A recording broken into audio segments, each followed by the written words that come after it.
This episode of the AFTN Soccer Show is brought to you by Recovery Family Law. Recovery Family Law is here to help you solve your family law problems. If you are going through a separation or divorce, they can provide you the confidence to make good decisions and support to enforce your rights. If you have a question about property, children or support, they have the answers. It's not too late or too early to get help. Email info@recoveryfamilylaw.ca or visit recoveryfamilylaw.ca and let their team get you excellent results. Are you sitting comfortably? Then we'll begin.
Welcome back, my friends, to the show that never ends. There's still time, the AFTN Soccer Show.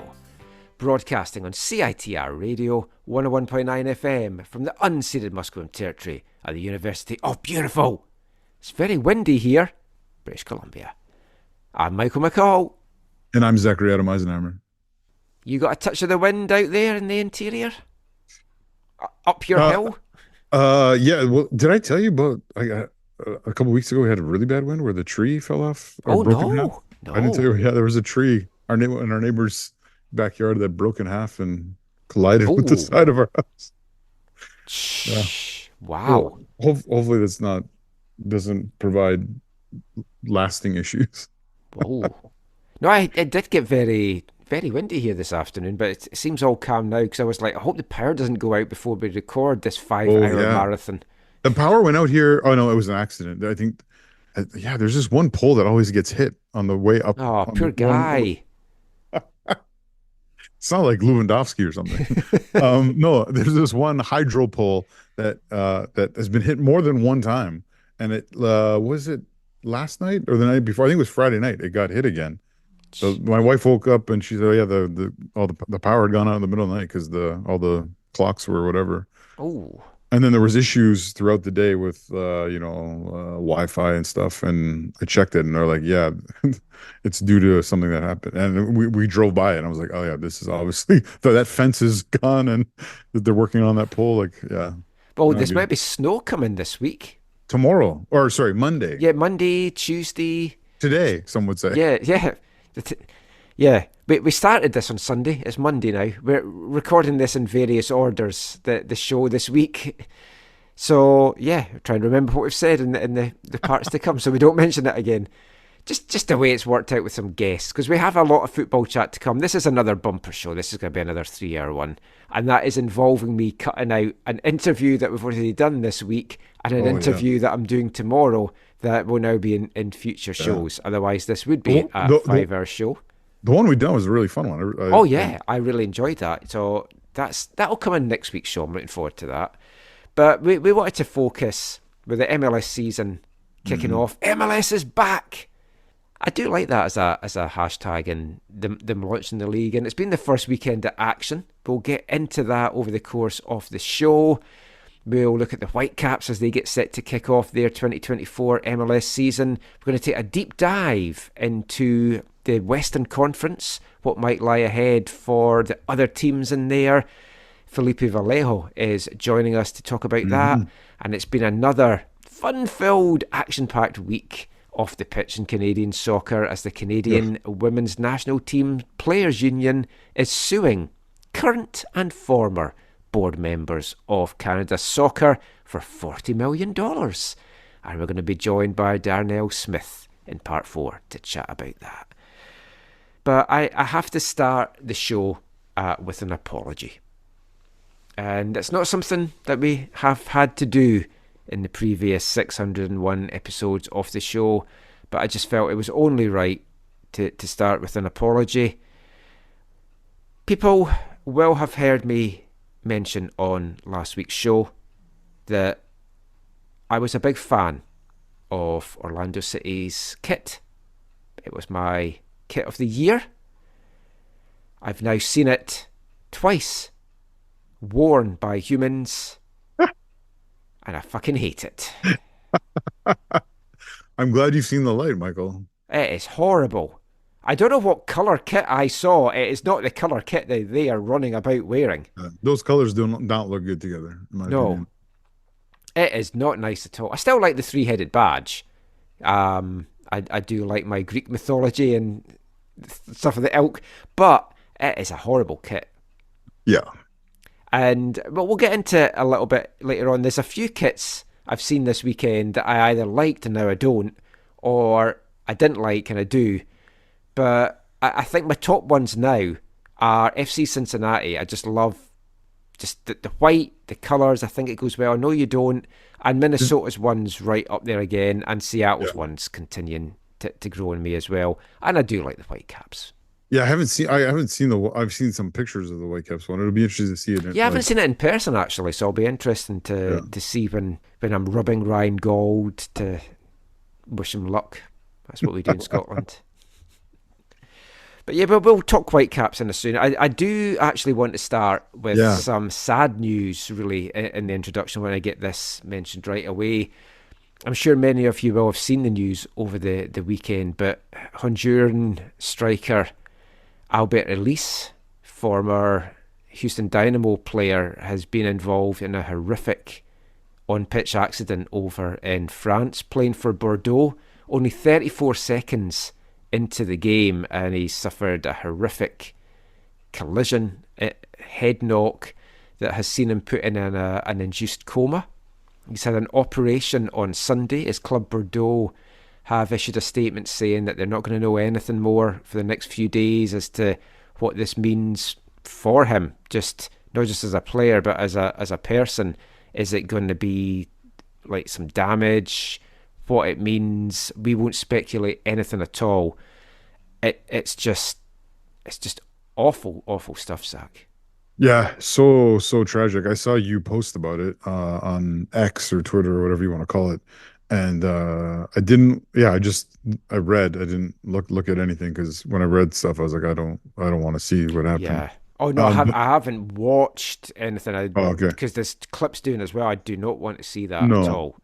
He's in the prime of his career. I think he's like 28 years old, and such a great attacking footballer. Yeah. Did so well in MLS, of course. And he's always a guy we said, we'd love him here. Oh yeah, and it's been cool to see him go over to Portugal and then now to France, and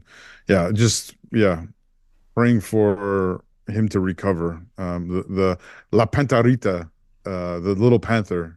Probably butchered that pronunciation, but the little panther. I loved his panther celebration when he scored goals, and praying that he'll be able to recover from this.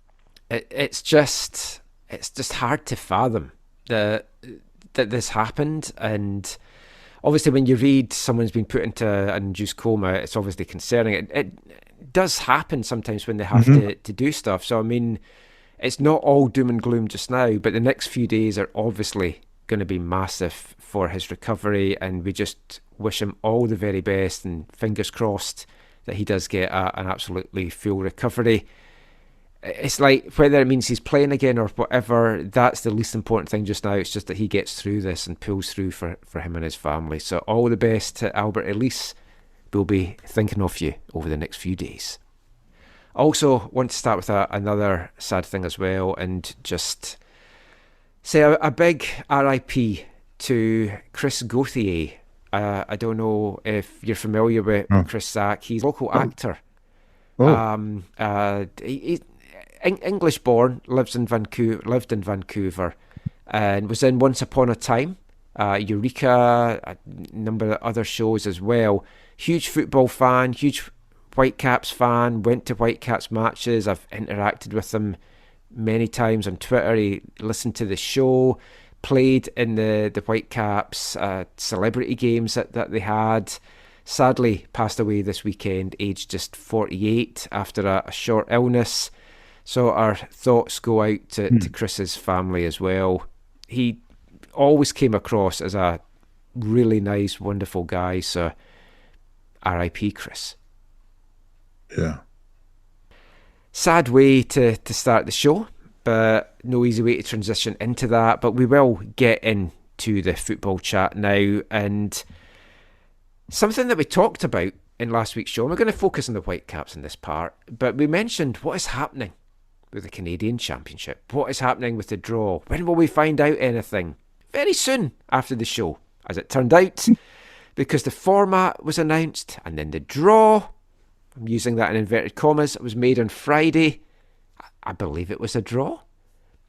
All I'll say is I spoke to someone connected with one of the clubs involved that as of Thursday didn't know that they were being invited to a draw on Friday. I'll just leave it at that. But yeah, the format and draw for the 2024 Canadian Championship is played across 19 total matches, culminating with the final in late September. 14 clubs will represent 5 different leagues. The opening stage, the preliminary round, still like to call it the first round, will be played in a single match format, as the whole fucking tournament should be, with 12 clubs entering into West and East regionalised brackets. 6 preliminary round matches will be played between April 23rd and the 1st of May, and I kind of think most of them's probably going to be played more towards the 1st of May. The 6 clubs that get through those preliminary round games will advance to the quarterfinals, where they will join defending champs the Whitecaps and beaten finalists CF Montreal, who receive the first round byes. The quarter-final phase is then played in a 2-match home and away series format, with matches played throughout May. The 4 remaining clubs will then advance to the semi-final stage, which will also be a 2-legged affair, and that will see the first leg played between the 9th and the 10th of July, and the second leg played at the end of August. Yeah. What is happening with this? It's like the changes in your club from the beginning of this tournament to the first leg of the semifinals, let alone the second leg of the semifinals, are drastic, right? Yeah. Like it is. I don't know why they're doing this. You and I've talked a bunch about this since it happened. It makes no sense. Like like there's some stuff that there's it's like some stuff there's been progress, but then they this year seem to be taking some steps backwards, in my opinion, and I think yours for the most part. Mm-hmm. But this is one of the why they used to say to teams like TSS, your beloved TSS, Michael, the club you own, they used to say that you guys can't be in this competition because you won't actually have a team when the final takes place. Mm-hmm. Well, now they've allowed League One BC clubs in through the through the pathway that they have, along with League One Ontario or whatever. And those clubs won't have access to those players if they somehow went on a run. Yeah, if the Highlanders go on a run, all their guys are back at college. Yeah, it just I don't know. And I know before, again, you and I talked about this. I know before they had to condense the tournament due to having to have a qualifier so that qualifier could then participate in, I think, right away in like August Champions League, or the group stages started in August. Yeah, so that made sense. But now that it doesn't, and I know you want to avoid fixture congestion, and I know the MLS teams have Leagues Cup, and I know there are reasons, but why is it spread out so bloody much? Well, I have so many questions about this. We said in last week's show, or I said in last week's show, surely we have moved away from 2-legged cup ties. Yeah, that's ridiculous. Like in England, it's straight knockout, and they've even getting rid of replays now. The Carabao Cup is the weird one that the semi-finals are home and away. But if you're going to have a 2-legged tournament, why is the final not over 2 legs? Well, because that I think because they've seen how they've seen the excitement that the one leg brought last year. I mean, look, TSS is you look no further than TSS. Their two games were incredibly exciting and enthralling. Hmm. And I know what they're going to say. They're going to say, "Oh, look, we kept it for the final." And if you're, Highlanders or Simcoe or the Quebec team that the Quebec team Saint Laurent, they're still they would say, "Oh, they can still have that. They can win that first game, and then they get a home game and an away game." Like but no, it needs to be competitively. I think it needs to be the same. It needs to be single the whole way. Yeah. It makes the most sense. It deals with fixture congestion. It deals with, I think, just fairness overall. If you're one of those teams that get knocked out in the first round, are you not going to be saying, "Man, I wish we had a second leg"? Plus, one of the great things about the Cup, which was shown last year by TSS, has been shown by Pacific, has been shown by Cavalry, it's been shown by other clubs, is the single elimination does provide a bigger chance, a bigger probability of the lower seeded team actually having a chance. And why you would remove that to me you know, is not ideal. No. It's a step backwards. It's also it's dragging the tournament out over 5 months. Yeah. Oh, it's unneeded. That's just, and it's like this is at a time where the MLS and US Open Cup and stuff are at loggerheads about stuff, and it's like Canada Soccer's like, hey, let's just drag ours out even more, and now you're going to have more teams in it next year, and I want more teams in it. I want to open up even more and allow more League One teams in, but there's now a seeding aspect to it on points earned from knockout stages, like from quarterfinals onwards. So like TSS getting that win last year doesn't earn anything for the League One coefficient if we're looking at it in UEFA terms. I just don't get this. And I know the CPL clubs were pushing they wanted the two-legged games. I don't know why. I don't know why either, unless it's like just to rake some money in, that they want a money earner. When you're spending the money that they are on travel, I don't understand why you want more. You're asking for more travel, even though it's regionalized at the whatever first, second rounds. Yeah. The other thing, and this was your point that you made to me, which I agree with more and more, and I don't know why I didn't think of it, is Montreal should not have a bye. A losing finalist should not have a bye. You should have a bye for winning something. It should be, in my opinion, it should be Cavalry FC should have a bye for winning the Canadian Premier the regular season. League competition. Yeah, them or like Forge for winning the whole thing. It's like either one of those, that should be the bye. Now, obviously, with more teams coming in next year, there might not be buys, but the only whole thing that Forge won was the playoffs. True. The semi-finals as well, because it's regionalised up to the semis, and then they're going to redraw the semis. Now that I like, because we did speak on last week's show. Even as a Whitecaps fan, it's not fair on Toronto and Montreal if you're never going to see the Whitecaps play an MLS team and have a potential run to the final every year. So I'm totally fine with that. Draw it. I think it should be an open draw just in general. I'd like to see the draw. Not that I'm doubting that there's any shadiness going on, but let's look at the draw. And it's like, this is a bit... Well, the day before, I had been told something that I shared with you that didn't prove to be true, at least. So there was that aspect of it. But it didn't. Essentially, what you're saying is that the schedule or the matchups do not mirror that of the Northern Tribune article that was talking about the CSL or CPL's desired matchups or whatever, right? Yeah, which I think if it had, they could not have done that. No. But you do look at the matchups, that's been drawn, that there's regionalised, and then there's, hey, let's do this. So it's Cavalry against Vancouver FC. And you look at this, and it's the worst possible draw, probably, for Vancouver FC. Yeah, in some ways, yes. Yeah.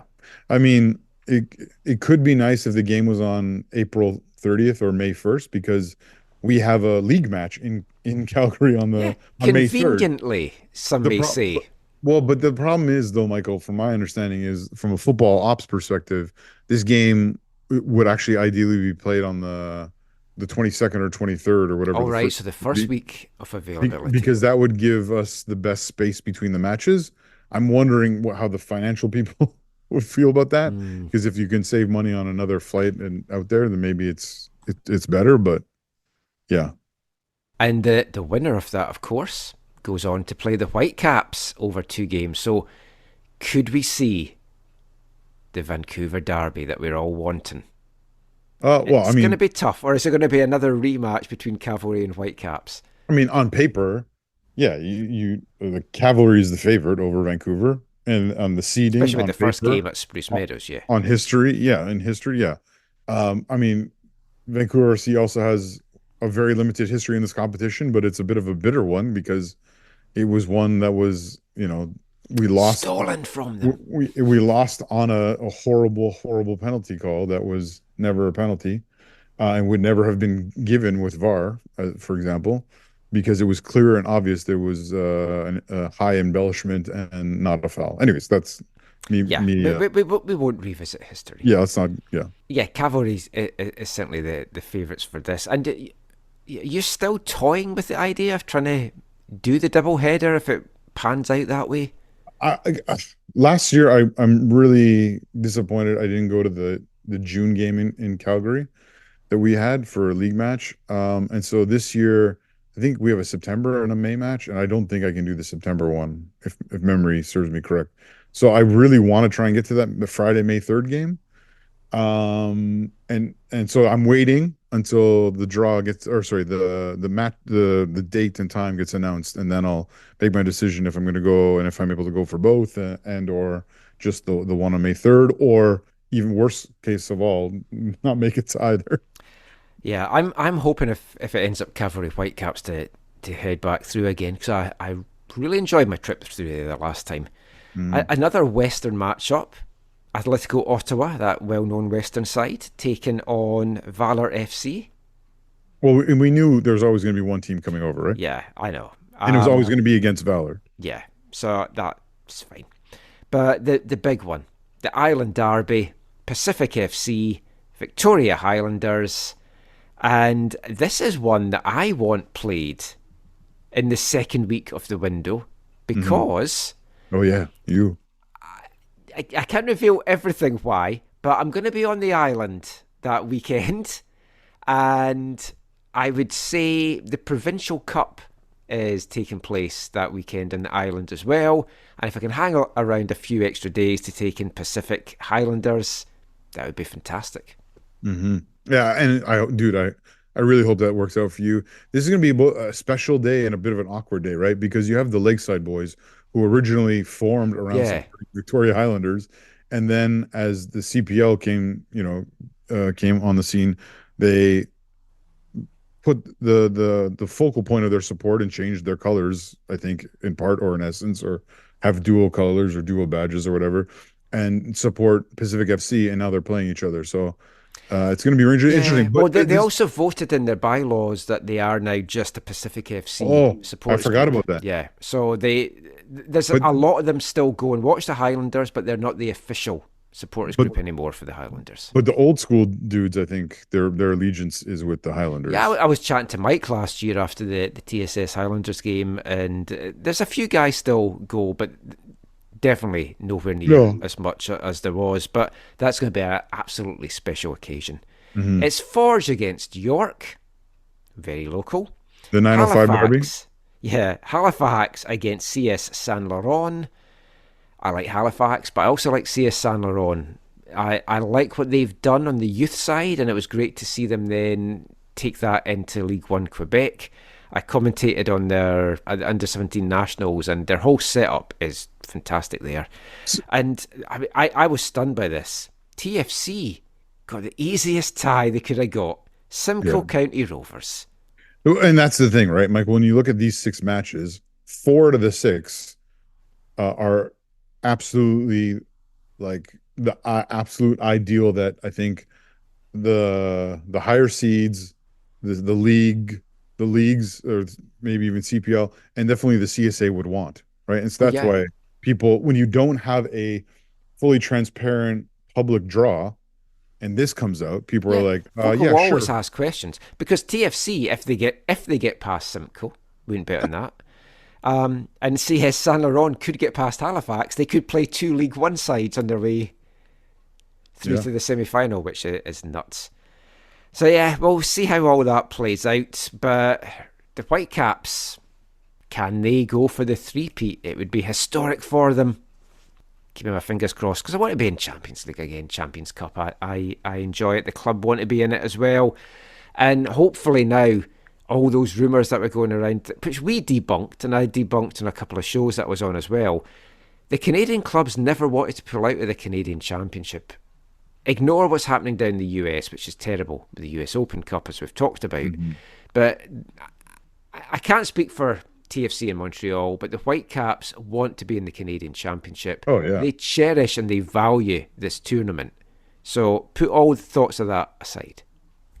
So let's move on to the Whitecaps, just for a little bit to round this part off, because their season gets underway this coming Saturday, 4:30 kick-off. They are at home to Charlotte FC. Scotty Arfield coming back to Canada. The Clits came away with that's their nickname, isn't it? The Crown, the Clits, Well, one or the other. it's your nickname for them, for It's sure. my nickname for them. Came away with a 1-0 home win over New York City FC in their opener. Didn't look that great. I thought they were the better team. Yeah. New York City had their chances. I do still like the NYC kit. Karen Vargas missed a second half penalty as well for Charlotte, but I feel the Whitecaps, this is definitely a home opener they can win. Yeah, they could and they should take advantage of playing an East Coast club, an Eastern Conference club. Yeah. Bumper crowd as well, over Oh, 30,000 yeah. will be in it at this one. But let's look at how ready we feel the Whitecaps are for this season. Hmm. They're going into it with a few injuries. There's a few people banged up. Brian White's got a knock. Yeah. Utvik's got a knock as well. Hmm. Pedro Vite. I'd seen some folk were saying how they someone actually messaged me and said, how can they be this injured? The season hasn't started yet. It's like, it has. They've just played two competitive games Yeah. Big against a game. Mexican team, and they've been in pre-season since the second week of January. It's like they have been on the pitch for a while and playing competitively, and Brian White's been away with the US national team. I don't know if it's just the online fan base, because I'm in a couple of groups. I read Discord, and Facebook is awful. One of the supporters pages on there, just for the negativity around the team. And there's so many folks saying, oh, hey, typical Whitecaps, they haven't spent any money again, and they haven't brought in anybody that's going to really make a difference or strengthen the team. I totally disagree with that. I feel the Whitecaps now, to the Whitecaps that finished the season, is much stronger.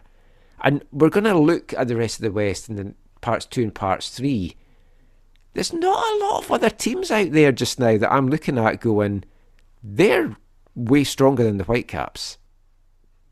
It's a couple of things that are strange about this for me, Michael. I not from reading stuff online, but I have just been like, hey, they haven't really done a lot to really improve the team in big ways. But then a couple of things about that. One is I actually looked on the MLS transaction page, right? And I was just like, okay, the players they've lost are all like youth players, right? Like three youth players essentially, and a guy who never performed here and was already out on loan in Caillou. And then the one player that they really lost that you could say contributed last year was Simon Betcher. Yeah. And that's not a Scored on his debut for Horsens as well in a 2-1 yes, defeat this yes. weekend. So well done, And that's Simon.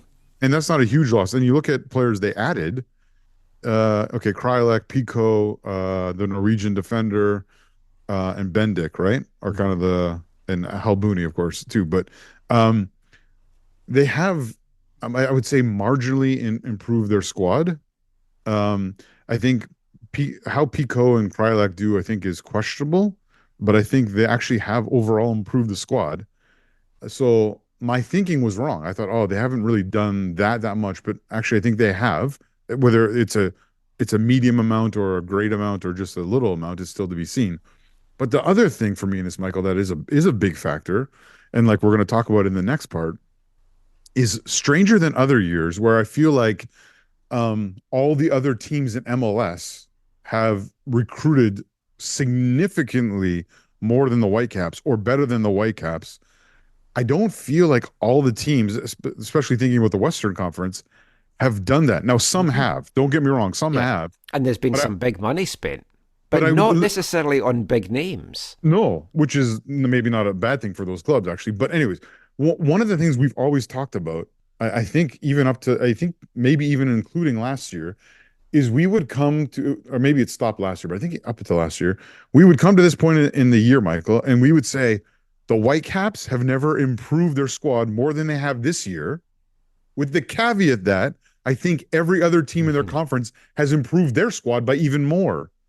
And so I think going into this year, barring these injuries and these, the if you can call the Champions League knockout a setback, but barring the injuries that they have right now, I think they go like I think they go into this season with a really good chance at being like a top four club in the Western Conference. I agree. I've got them. We're not doing our usual sort of placings that we do in our preview shows. We'll talk about that in the next part. But I did it just for my own self to look at. I've got Vancouver third. Yeah. And it's like, aside from LAFC and Seattle, I look around the West and I'm like, there's no one blowing me away that they're way, way better. And it's all going to come down to consistency. It's all going to come down to productivity. Like, can Brian White do it again? Can Ryan Gauld do it again? Now, Ryan Gauld started slow last year. And look what he did. If we have a Ryan Gauld that's throughout the season, it's about rotating the squad well, using depth. I think our depth has got stronger. Yeah, I mean, the thing about Gauld last year is it wasn't even starting slow. It was the fact that he injured his head and that messed him up. It wasn't just like, oh, he had bad performances. It's like, no, he got concussions, or was it 2 last year? I can't remember now. 2. So yeah, he got these concussions that didn't just set him back and make him miss games. I think it made him not himself when he did return right away. It was a slow return, which made the beginning of the year for him, and therefore the club for which he is the focal point, not perform as well. Now, I do also want to say this though, because I think as much as I do think they can be a top, even if just fourth, a top 4 club in the Western Conference in the MLS, I still think that fans and pundits and whatever do have a valid perspective that if Greg Kerfoot and Axel Schuster in their deliberations and in their planning, if they were willing to have one or two more significant DPs, I think they only have one slot currently available. But if they were to have at least one, or maybe eventually 2 DPs that were in that let's say above 3 million transfer value, maybe even wage area, I think they could be in a battle with those top 3 clubs, like almost like a certain battle, the way we will talk about like an LAFC and a Seattle, and maybe who else is it? I guess St. Louis was in that picture last year, but yeah. Yeah, but outside of those 2, though, there isn't anybody that you're looking at as, they're going to just like rip through the conference.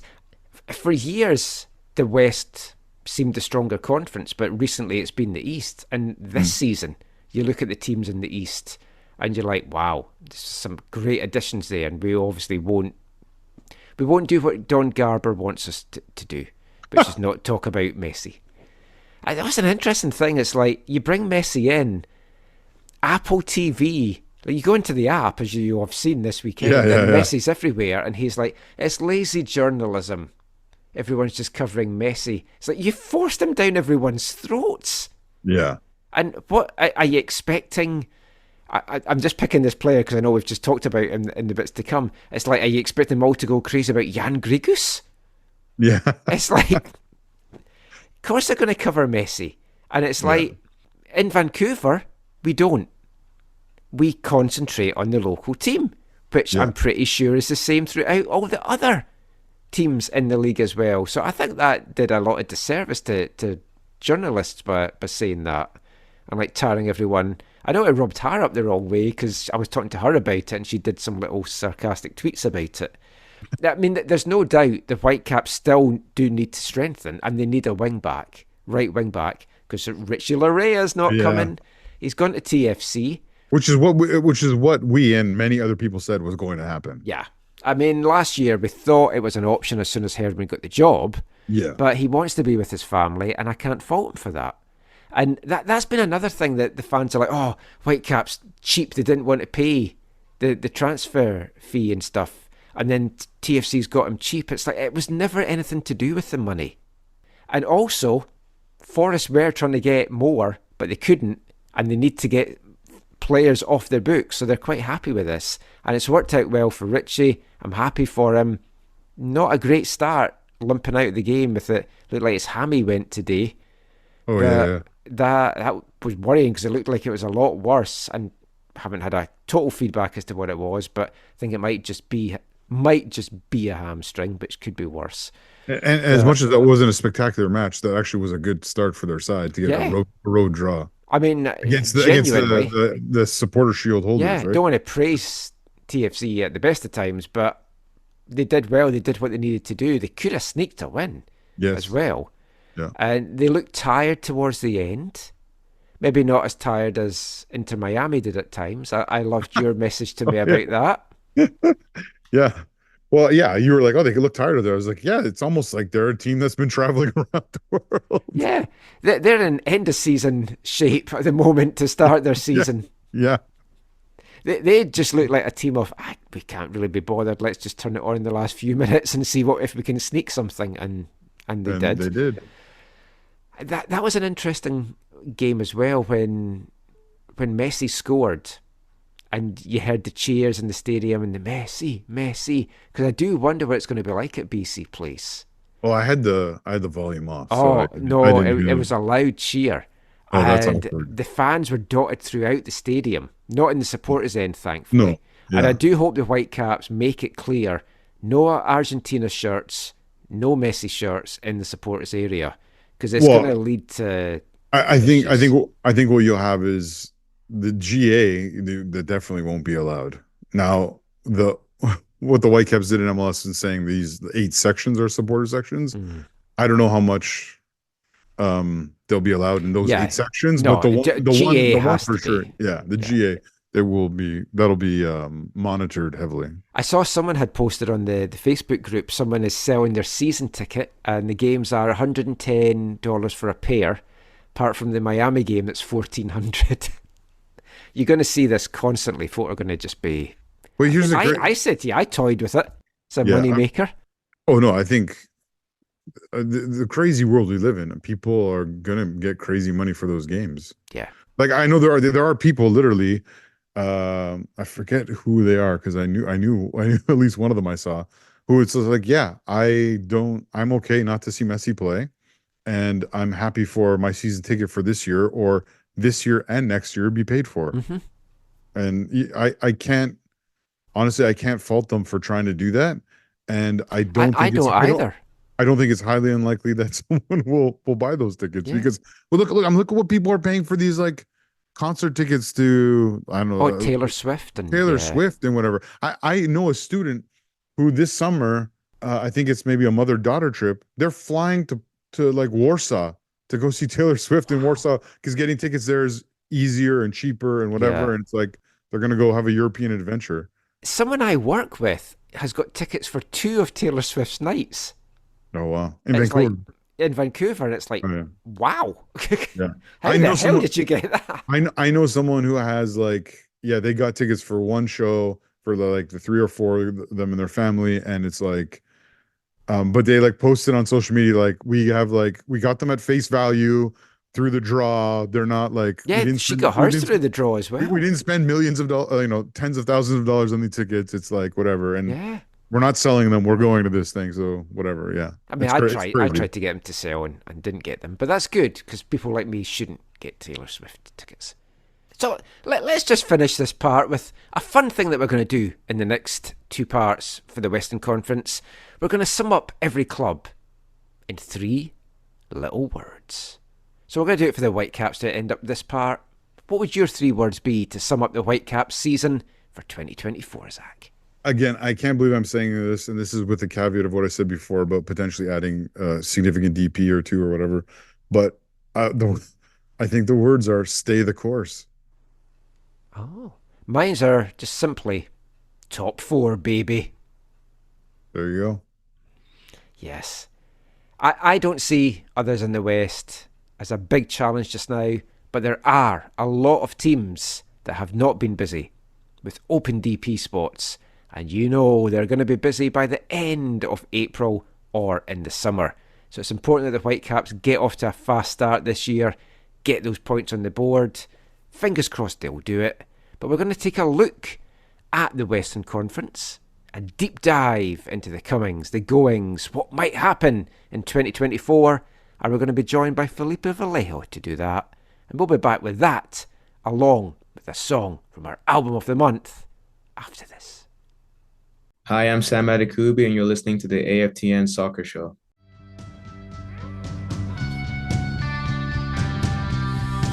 I'm laying on my bed with my hands on my head. I lay on my bed with my hands on my head.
Welcome back to the AFTN Soccer Show on CITR Radio 101.9 FM.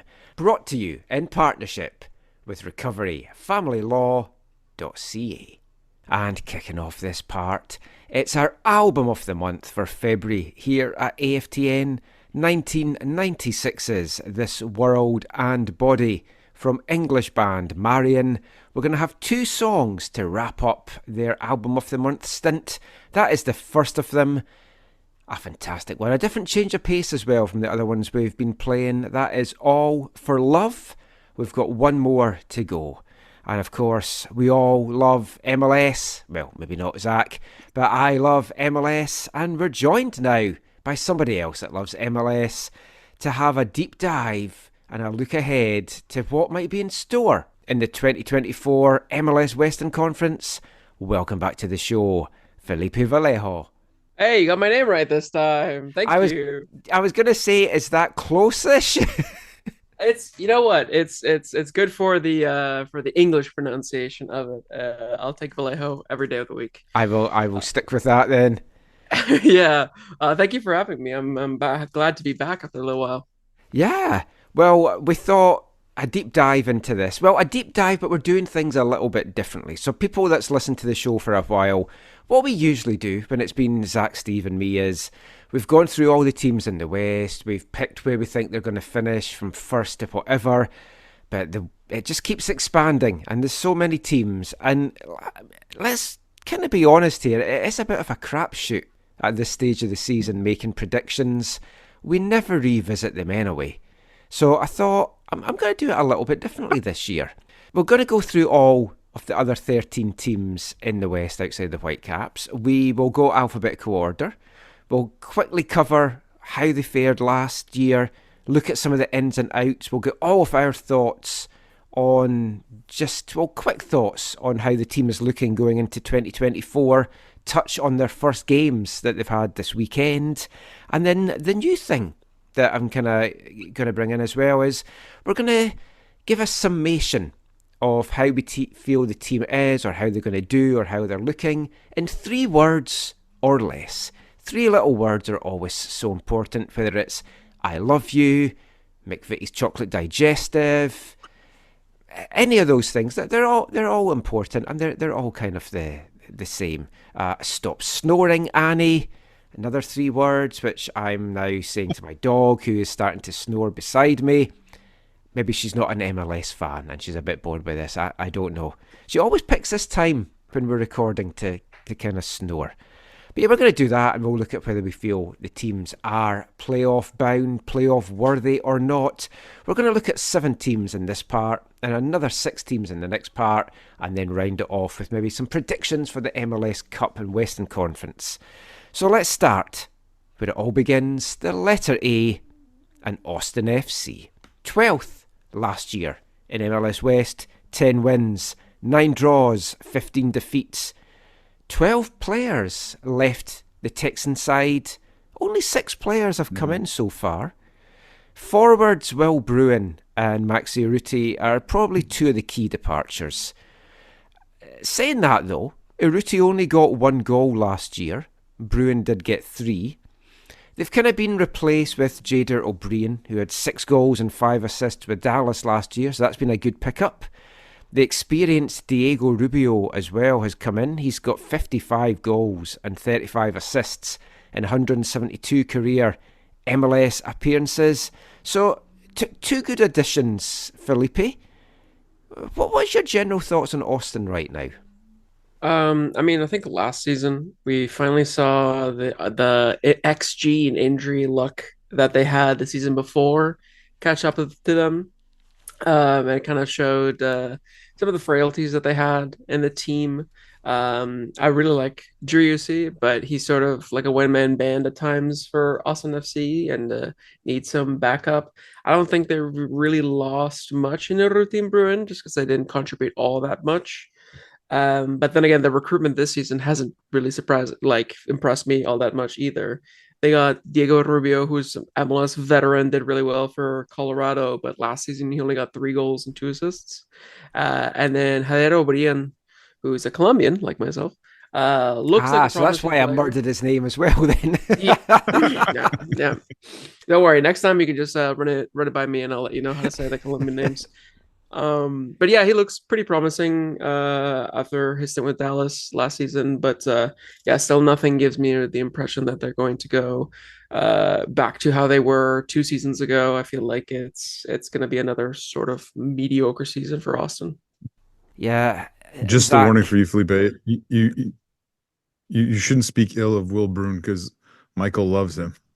not as much as I is it used true? to. Yeah, I mean, I was wanting Will Bruin to come to the Whitecaps for years. He just seemed like Every the year. perfect striker for us. And we never got him. And now we're past it. We don't need him now. We've got better. It does feel like, from looking at yesterday's games, that they lost the opener 2-1 at home to Minnesota, and dramatic stoppage time in that game with 2 goals. But Brad Stuver came up huge for Austin yesterday, and you feel he's going to need to come up big over this season, because this does feel another tough one ahead for them. Yeah, he's key for sure. But so is, as Felipe mentioned, Driussi, right? Like, he was injured, so didn't play in that game, and that ties into, for me, how their season's going to play out is going to be very much tied to how Driussi performs. A quick yes or no we'll go round the ball. Playoffs for them, Felipe? No, I don't think so. I think they're going to miss out. I'm leaning towards no, but can I say bubble? Yeah, because I actually have a few on the bubble.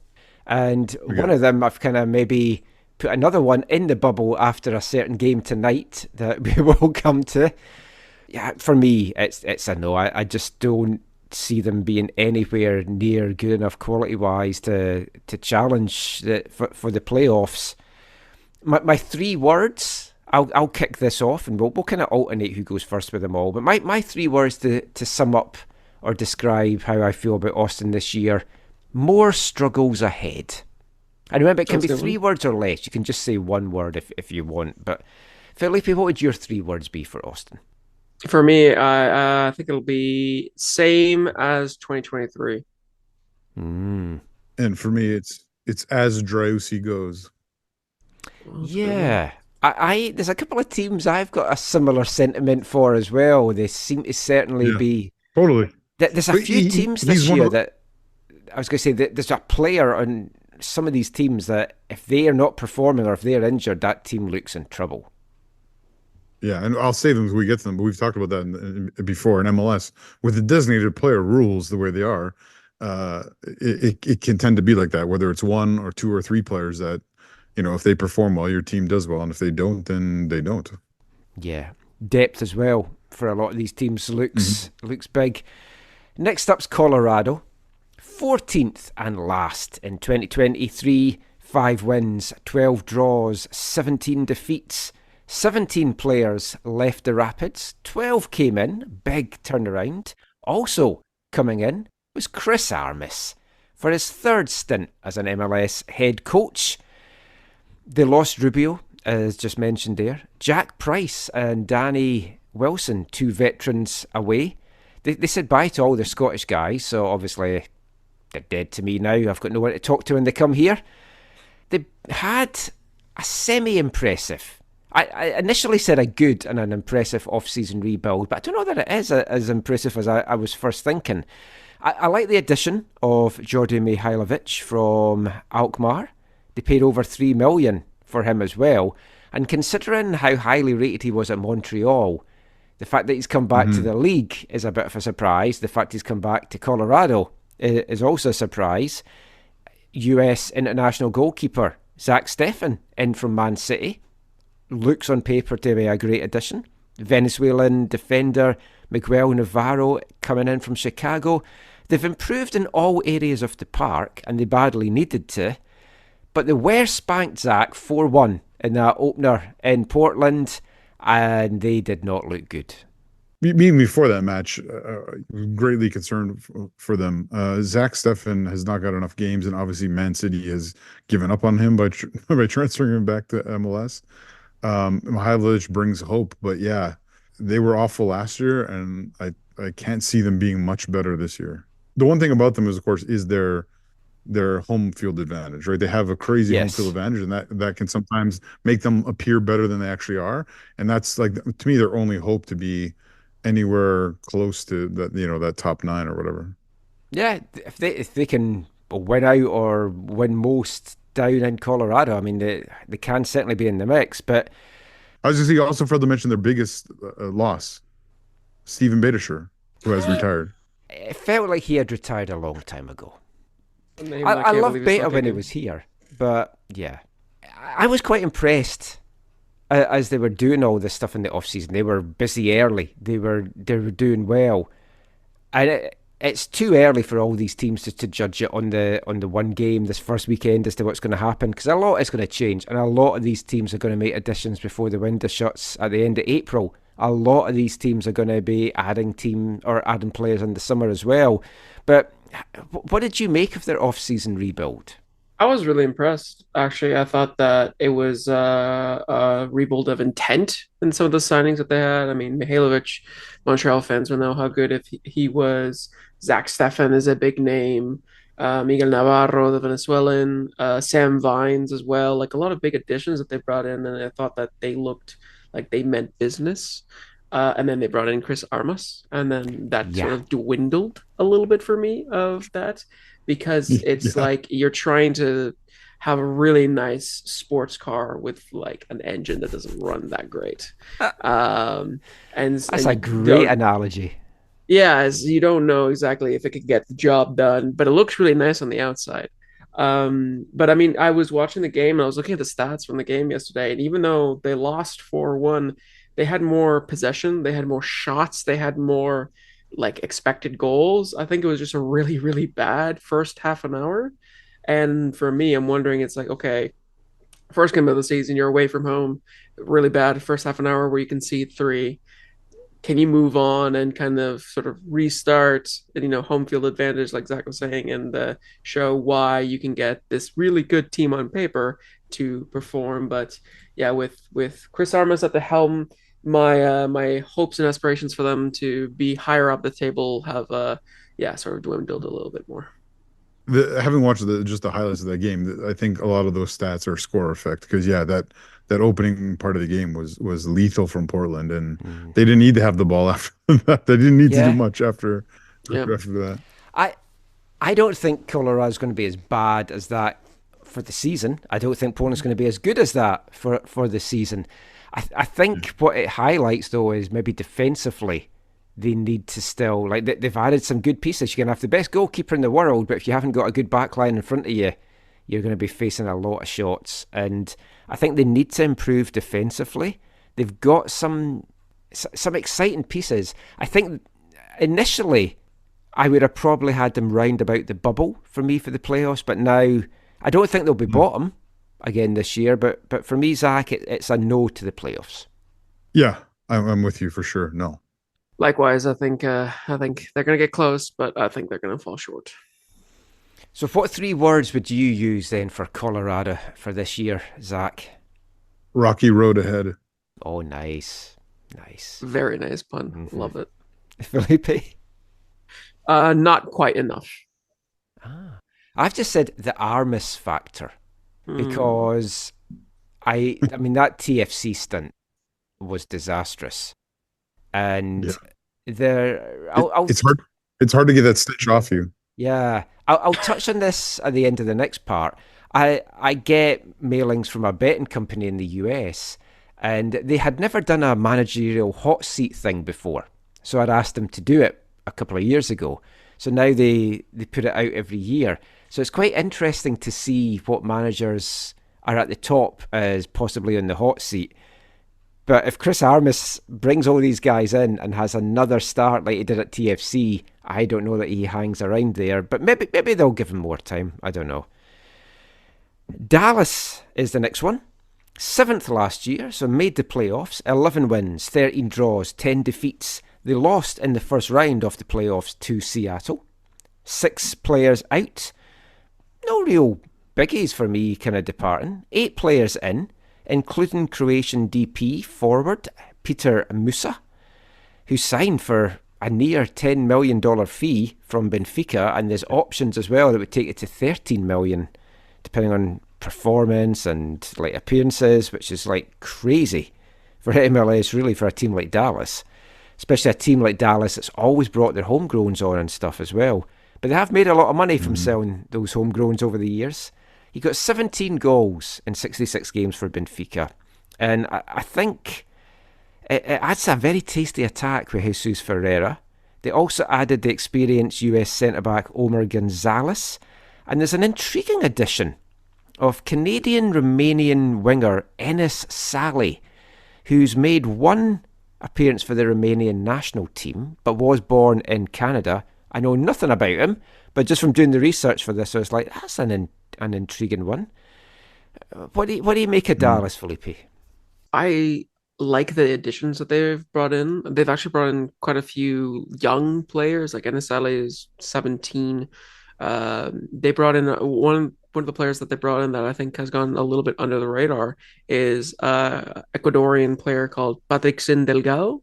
He's from Ecuadorian team called Independiente del Valle, which is really becoming renowned right now as bringing in like some of the best young talent from South America, where like a lot of the stars in the Premier League right now have been coming from this club. So pretty much any player that comes from there already has a little bit of an edge for me in terms of expectation. But I mean, everyone's talking about Petar Musa, one of the biggest signings of the offseason. I've watched a few highlight packs on YouTube to get myself acquainted with him. And I mean, for a tall, lanky player, he is quite agile. He's got some tricks up his sleeve, and he's quite a poacher in the book. So he might be lethal alongside Jesus Ferreira. But I don't know how they're going to pair those two together, like if they can complement each other, and when we will be able to see them. Because I think Jesus Ferreira has an injury until late March, and then Petar Musa Lily arrived, I believe, today to Dallas. So we're probably going to wait a little while to see how those two work together, if they can work together. But yeah, they look even more dangerous than they did last season. And I mean, you loved Jesus, Zach. You're always banging on about him. So, I mean, you're going to be a big fan of Dallas, but that is a lethal front two. Dallas came away with a 2-1 win in their opener against San Jose, coming from behind as well to score that 94th minute winner. How do you feel about them this year? Yeah, I'm the Canadian guy who I didn't know until you were telling me about him. I am intrigued by that as well, and interested to see how he does in MLS. Starting from the back, yeah, the Omar Gonzalez thing is Omar Gonzalez signing is interesting to me because when he was at Toronto, which was obviously a bit of a unique scenario, it felt like he was done. Like he hardly had any legs and pace and whatever. So it's going to be interesting to see how they use him, and if he's more there to almost like a early coaching kind of thing, as opposed to like much of an impact for them. Obviously, he's is a historical MLS player and all that kind of stuff. But yeah, so it'll be interesting to see how that influences them, or how that how that plays out for them in the long run. And then, yeah, like you guys have said, the waiting game around Musa and Ferreira and what that's going to look like, and is really, really, I think, exciting for the people of Dallas, and hopefully for them. You saw it a little bit in the opener against San Jose. Hopefully it fills that stadium up more than we're used to, because they have, I think, some exciting pieces, and I think they have significant potential. I would also say as well, their kit that I wasn't a huge fan of last week, it was kind of in the middle for me. I quite liked it when I see it in person. There's a lot of kits that I've changed my mind on. But Michael, is that because you were looking at it on the pitch in comparison to the San Jose? That's very possibly, yeah. Yeah, that is a good possibility. I mean, Dallas, they always seem to start strong and then they fade off. So now, if they're going to get Musa and Ferreira back a little bit later, maybe that'll kind of spur them on. Playoff bound for you, Felipe?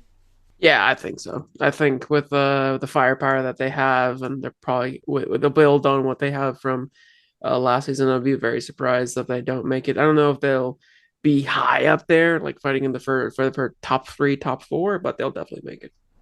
I can see them, for me, definitely in 4th to 6th, kind of around there for me, Zach. Yeah, I agree with you guys. I think they're playoff bound. 3 little words then, or less, to sum them up, Felipe. See, for me, I sometimes I have difficulty trying to condense it to 3 words, so I add a little like apostrophe. I mix 2 words together, just to fit the quota. So frightening forwards feast. No, take that. That's pushing it. Zach? Jesus saves season.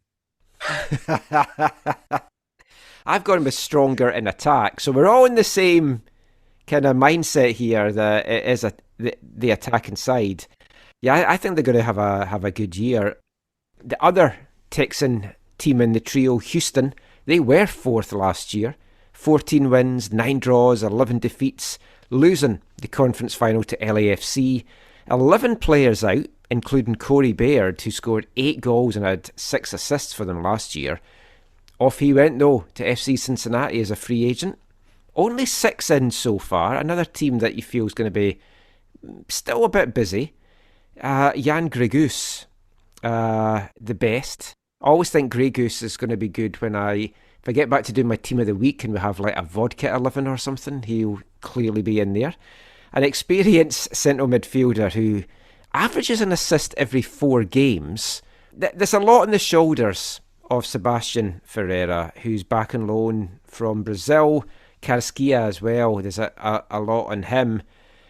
I mean, their recruitment, I was expecting more from the recruitment, especially after the season Hmm. that they had last season. They started off maybe not that great, but their second half showing was really, really strong, and I was thinking that they were going to kick off from it. But yeah, I was looking at their player movement, and there wasn't really anything that was all that inspiring. I mean, I do love Alberto Carrasquilla. I think he's a fantastic player. I'm surprised he's still there, I'll be honest. This is why we've After got Felipe on. I can't pronounce any of these guys. Yeah, don't worry, I got you. I got you. But yeah, Jan Gregush, I don't know. Like I saw a little bit about with him with Minnesota. But yeah, I think what you said is right. It's gonna fall a lot on the DPs, on Hector Herrera's start trying to pull the strings in the midfield as well, alongside Carrasquilla to get Houston going. But I don't know if they'll be able to make it twice in a row. Yeah, and for me, the thing about Houston was I thought they overperformed last year um, in the league campaign, and especially obviously in the playoff run they went on. I really do not rate Steve Clark, their keeper, at all, who they're starting with again this year. And yeah, I think they're going to be lower than they were last year, like for sure. I think Grey Goose is a nice signing for them with good MLS experience and uh will be helpful in that part of the field. But I can't see them doing as well as they did last year. No, they're an interesting team. Like they've had players in the past in recent seasons that looked amazing, and then they just didn't perform and didn't get into the playoffs. Last year, it didn't really feel that they had that fantastic a team, and then they did so well. I don't even think that they're going to get into the playoffs this year at all, Zach. I mean, do you think they'll get in? Are they a bubble one for you?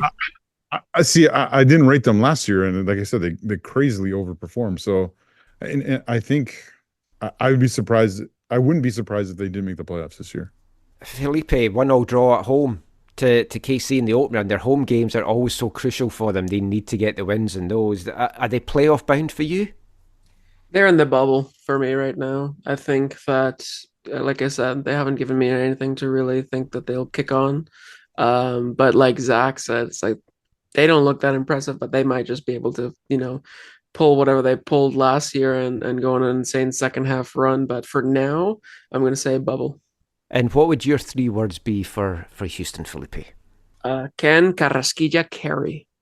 Savor the Grey Goose.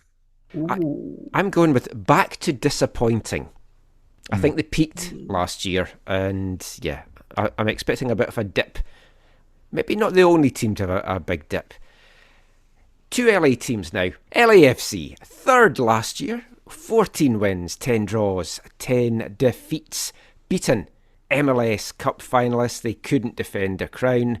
17 players gone. Massive turnaround. Some big names gone, Zach. Max Crepeau, Chiellini, Torres, Kellen Acosta, Palacios, Vela, possibly. 49.9% of last year's minutes are back was one of the stats that they had on MLS, which is like crazy that they've lost 50% basically of their players from last year that played in games. Just 6 players in so far. So there's movement coming because they've got 2 open DP spots. Colombian Edward Atuesta is back from Palermo on loan. Vela apparently his locker room is still there. So if he wants to come back, he can come back. And of course in goal, they got rid of both their really good goalkeepers. And they've brought in an old man in Hugo Lloris. What's your thoughts on LAFC? Yeah, to me, it's interesting like what's going on with Vela and where things are at with that, and why there's maybe not more urgency over that, and like you said, filling those deep DP spots. I think though, one thing about LAFC is they are a well-run organization, and I know there were lots of jokes about the playing career side of things for John Thornton, but I think he's done like an outstanding job at building that club and making it a club. And Yeah. And so I think they know what they're doing, and so I think they're one of the sides where maybe everything not being totally settled or every spot being filled at the start of the season isn't the worst thing, because you can trust the stewards of their club to fill those spots with the right kind of players at the right time.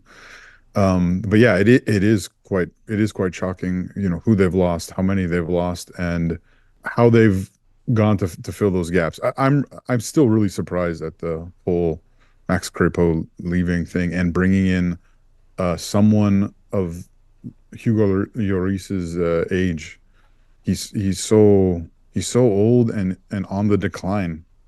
Obviously played at a crazy high level, so they must feel like he's good enough to be an outstanding keeper in MLS, but it feels like a back it feels like an LA Galaxy move, not an LAFC move. Yeah. And funnily enough, one of their keepers has gone to the Galaxy as well. Yes.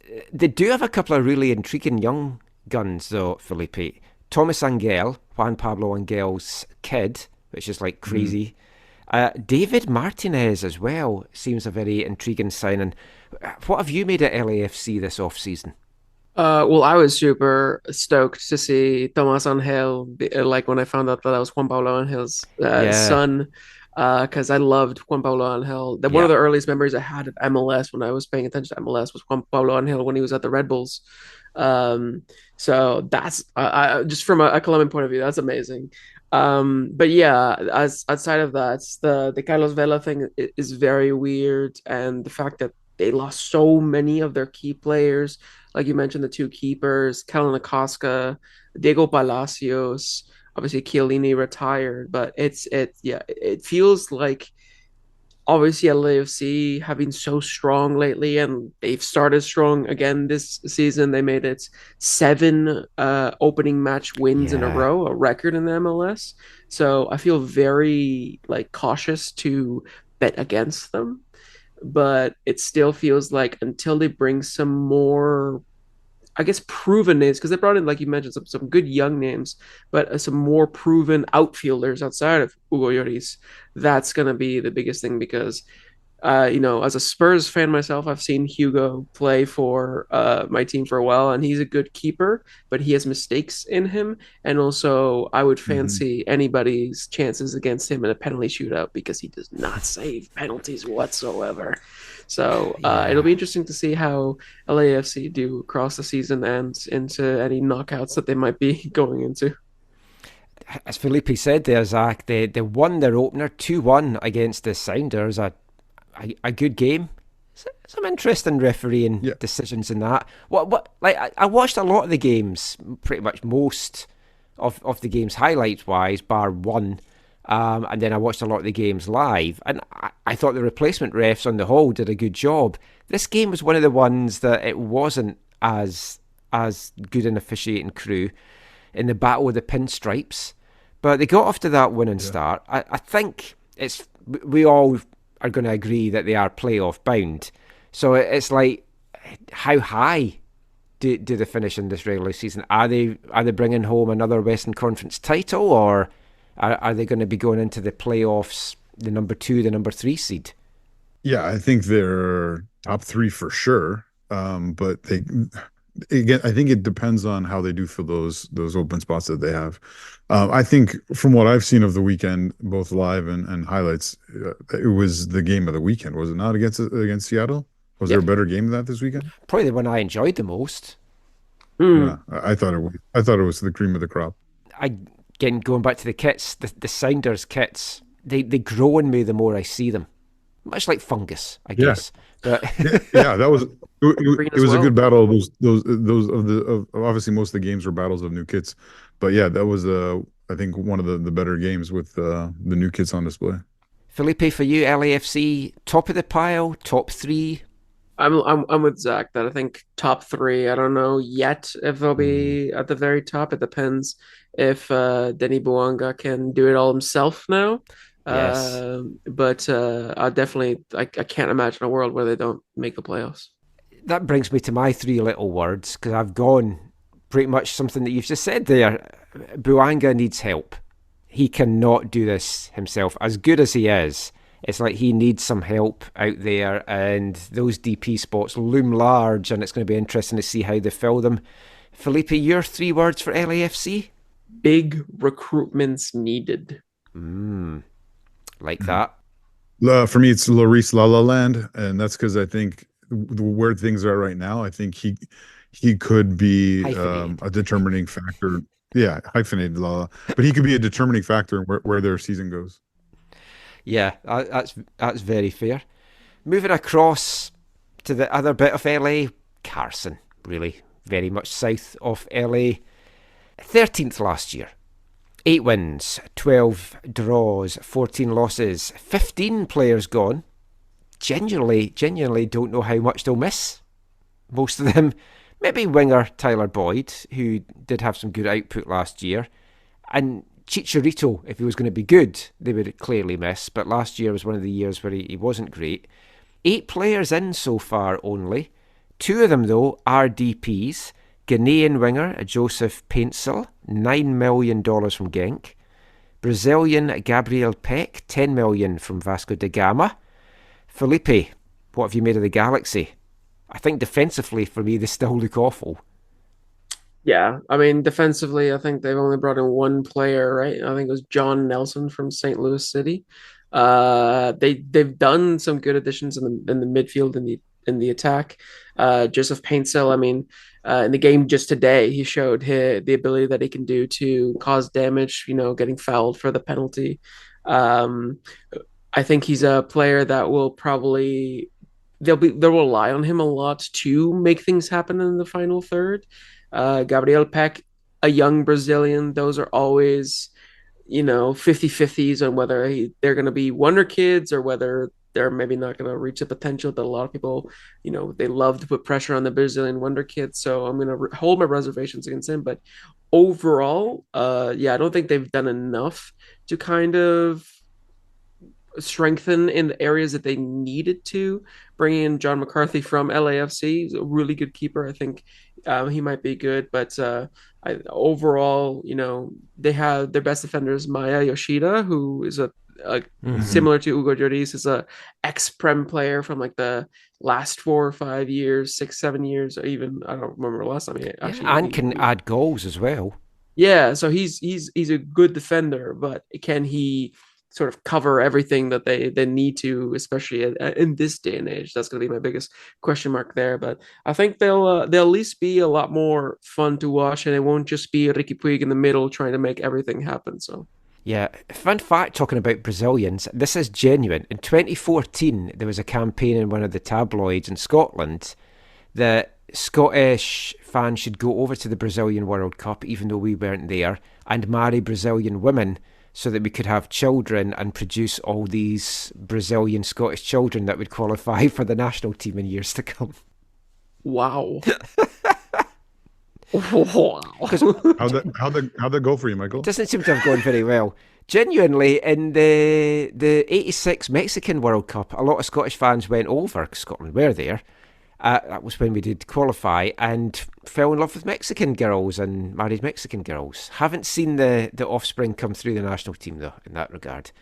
But, Zach, that game tonight, Galaxy outplayed Miami. Have to kind of feel a little bit for them, but from a Whitecaps point of view, delighted that they dropped 2 points. Ricky Puig was just phenomenal for most of the game, maybe not from the penalty spot. That was a good save, though. But they impressed me tonight, and I'll preempt my 3 words, which were going to be Vanny must go. Is this the year he turns them around? He promised he would do it in 3. This is year 4. His coat is on a sugary peg. You're not wrong. Obviously, I have had I've held Vanny in a high regard, and he hasn't come good yet in LA. And you're right. I think his time could be limited in LA if they don't really turn things around. Pencil, I have high hopes for him. You guys talk about Yoshida. I really like him. He spent a year at Schalke as well after his time in the Premier League and in Serie A. And obviously he's played tons for Japan. I really like him, but he is 35 years old. And so It's a I'm not long sure. I'm not season. sure they have the right players to play along. Yeah, I'm not sure they have the players to play alongside him to help them excel. So I agree with you. There are great concerns about them at the back. Yeah, this is a significant transitional year for them, and it's interesting to see that their big signing players are not like big name players. They're actually Yeah. players who they're paying money for, but they actually think are going to be able to be big on the field for them. So it's almost like LAFC has taken that kind of Galactico-ish approach a little bit with the signing like Lloris and even Chiellini last year or whatever, and the Galaxy are now that Chicharito's gone, they're rethinking how they do things because their old method was very unsuccessful for them in the recent history. But I hope that they're obviously more competitive than they were last year for the league, for the one of the true derbies in the league. But I still think they're a bubble team at this moment. It's interesting. I don't know what their fans have reacted to these two DPs, but can you imagine what the Whitecaps fans would react if the Whitecaps spent 9 and 10 million on a Ghanaian winger and a young Brazilian guy? They'd be like, we don't know these guys. They haven't played in the Premier. Why are they wasting money on this? So it's interesting how folk would look at it. So, Felipe, playoffs for the Galaxy, yes or no? They're my other bubble team right now. I'd say they could go either way. It kind of depends if the two new DPs can like sort of hit the ground running.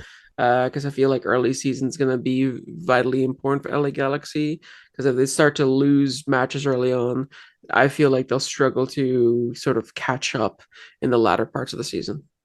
They're a no for me, Zach. They started strong last year and then kind of faded off. It's crazy when you look how many. I think they've only made the playoffs twice in the last 6 or 7 seasons. Yeah, it is. But even today, it wasn't the best start. But I mean, the circus came to town and they survived, Yeah, right? And like you said, they probably should have got all the points. I think every team's going to up their game a bit when Miami come to town as well. So it's not maybe a fair reflection. I was saying to Zach earlier when we were just messaging, nightmare if you're starting your season under pressure and you've got Messi coming to town. Yeah. It's like, Oh yeah. Okay, your three little words. Yeah, mine are don't get penciled. Mine are probably lack consistency. That's fair. The last team we're going to look at in this part, and then maybe we'll pick things up a little bit in the next part. Minnesota. 11th last year, 10 wins, 11 draws, 13 defeats, 12 players out, including Grigus in the midfield. A couple of defensive departures as well. 7 players in. Nothing too exciting for me. They've still got a DP spot with Reynoso and Pukki filling the two of those just now. The whole coaching situation is bizarre because they still have only got an interim head coach, which makes me think, are they waiting for someone for the summer that's with a club just now somewhere in Europe and they're going to wrap up and then they're going to bring them over? They've got Minnesota United 2 head coach Cameron Knowles as the interim, but they did beat Austin 2-1 in their first game. They looked decent. Pukki looked sharp, Felipe. Yeah, I mean, I have a lot of time for Timo Pukki. I really liked what he showed for Norwich City in England. Me too. I think he probably can do still quite a decent job, especially now that he's had a proper preseason with Minnesota. I think he'll probably do quite well for Minnesota this coming season. I think now with Emmanuel Reynoso, all that drama that he's had with the team in the last year or so, I think that's all settled and done. I think he's injured right now, but at least that stuff is sort of behind him. I think they're finally going to have, well, they'll have the parts to have like a strong season, but like you mentioned, having sort of this interim manager, no one really knows what's going to happen in the long term for who's going to come in, who's going to set a vision, who's going to set a philosophy and identity to the team. They're sort of just probably going to rely on just the quality of the players that they have until somebody comes in to give that stability. Or maybe they'll give, I don't know, Cameron Knowles the full-time job if he does well at the beginning of the season. Well, But, if he keeps yeah. them playing the way they did in that win over Austin, it's like he had them playing nice football. Yeah, exactly. And in the way that they that they passed around. It was something that I hadn't really seen Minnesota do in the last little while. So I was pleasantly surprised there. And I think overall, it will really depend on where they will find that consistency in the philosophy they have. And if a new coach comes in, will that help their season, or will that sort of destabilize their season if they are waiting in the summer, like you said, Michael? Yeah. I mean, unless they know who it's going to be and that guy is watching from afar and making all his notes and getting familiar with the players, that will make it a smooth transition. Otherwise, you're learning everything. And it's very weird. I have a soft spot for them. Obviously, I still have a strong appreciation for one Michael Boxall, but obviously Dane Sinclair being there as well is huge. And before he went to England, Pookie spent a couple of years also in the Bundesliga at Schalke.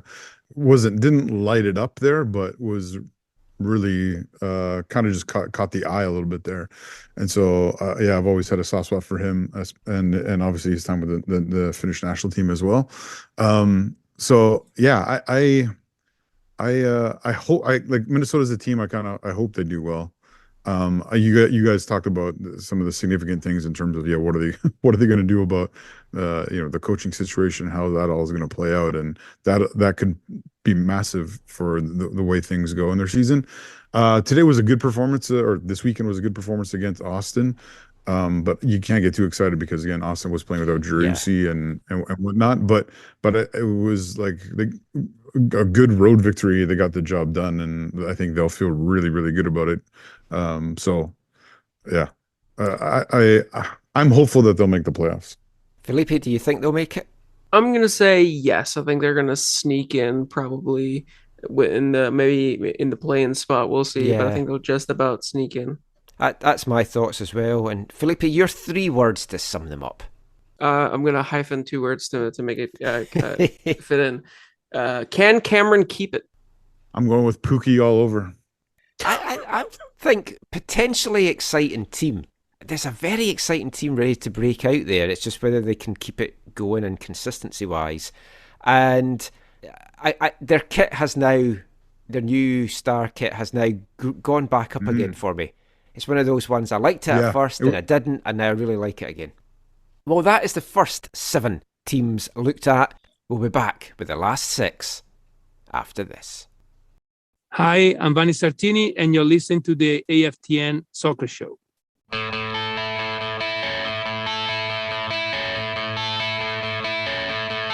Is that time to make up and cry?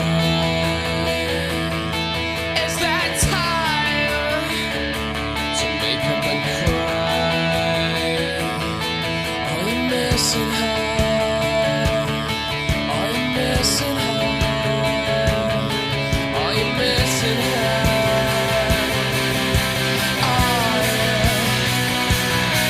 Is that time to make you feel nice?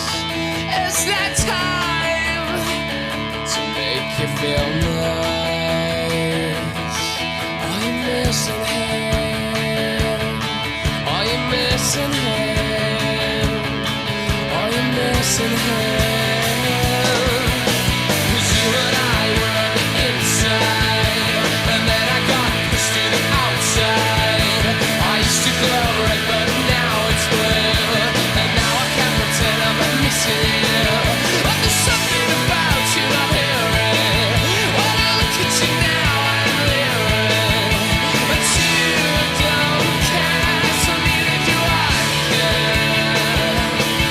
Is that time for a piece of your knife?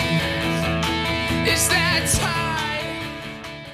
Welcome back to the AFTN Soccer Show on CITR Radio 101.9 FM, brought to you in partnership with recoveryfamilylaw.ca.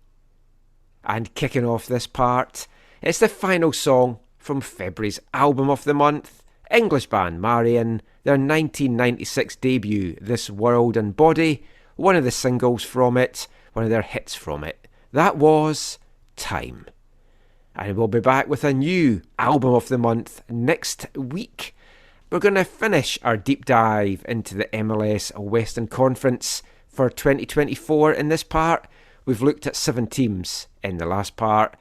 We've got another 6 to go.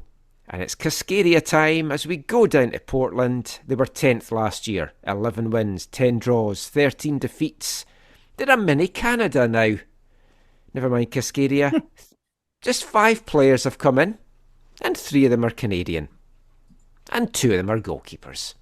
Kamal Miller, James Pantemis, Maxime Crepeau, who couldn't play yesterday because he has green card issues.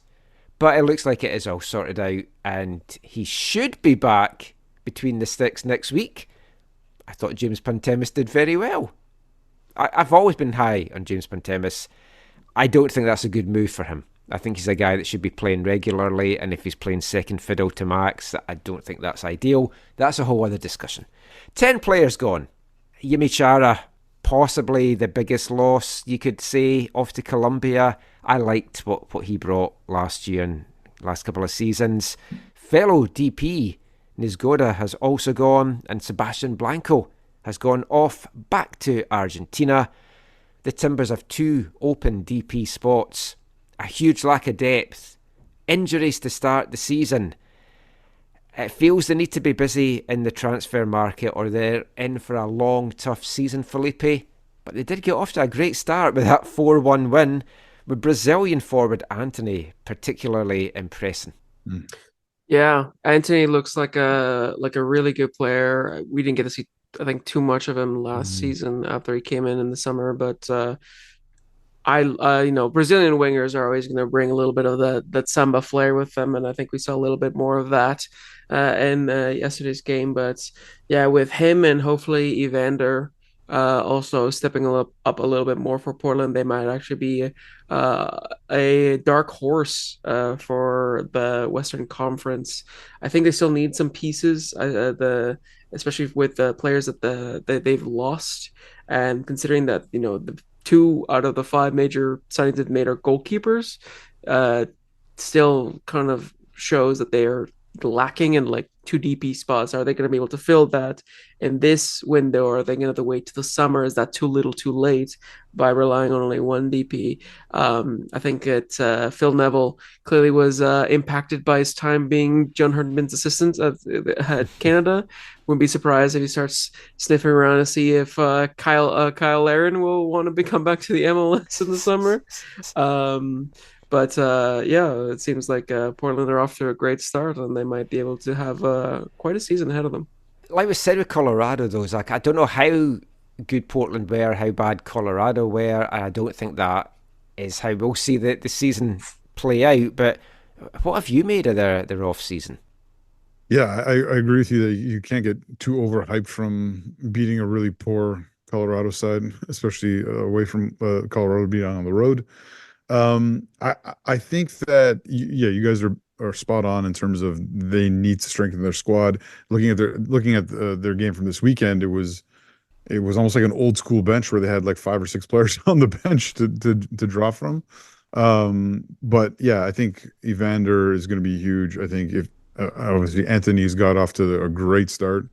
I also don't think you can underestimate the value of a keeper like Maxime Crepeau, who can win you matches and win you points like they haven't had in Portland since I can't even remember. I can't remember their last like standout goalkeeper. And so I think that can be huge for them. Like you said, though, they need to do more work. They need to bring in more players. They need to get healthy. All those things are obviously really, really important to them. And then the other thing is, and I know this is a big thing for you, Michael, but what will the Neville factor be? Yeah. Will it be a positive? Will it be a negative? Will it be a mini circus? Like what's that going to be all about? I wonder how much he talks to Ridgewell before going to Portland and getting a bit of a scouting report from him. But yeah, it's a bit of an X factor, I think. But good start. Their home matches they need to rebuild it and to be the fortress it was. And I think they can do that defensively when you have a Maxime Crepeau supported by a James Pantemis. Yeah. I mean, for me, they're borderline playoffs with the likes of San Jose and RSL that were going to come to in this part.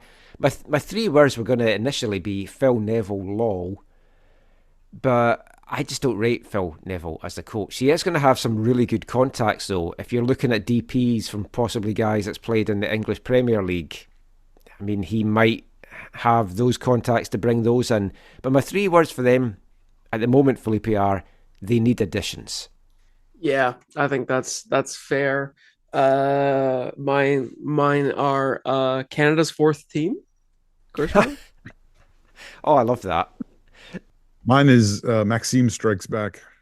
RSL, 5th last year, 14 wins, 8 draws, 12 defeats. They lost to Houston in the first round of the playoffs.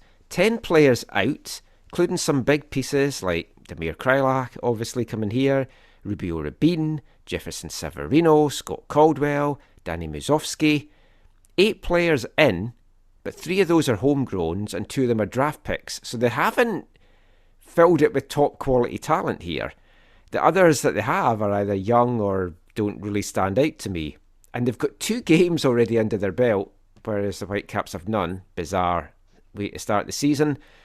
2-0 loss to Miami, 1-0 draw at St. Louis. 1 point from 6 is not a great start, but they were both road games. And Zach, as we said with Colorado, they've got that little edge with their home games. But this looks a tough off-season for RSL. Yeah, I think it is going to be a bit of a difficult thing. I think when looking back on last year, I think we're just reflecting on what they did last year. For me, it's still that they lost to Houston in the playoffs was kind of astounding. I think one of the significant things for them, Michael, is their coach is Mastroeni. I think he's the kind of coach who players really like play for, and that's a bit of an intangible that you can't maybe always count on, but it is something. And so I think they could still make the playoffs and be an important team in the West.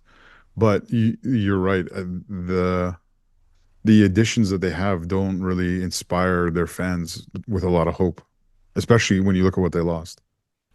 Yeah, I mean, for me, Felipe, they're one of the borderline teams. My 3 words, I'll just put them in now, is a season of regression. I think they will take a tumble down. But I didn't think they had the right approach against Miami. They sat way back. St. Louis, though, they put in a good performance. I don't know what we can make of them really yet this year.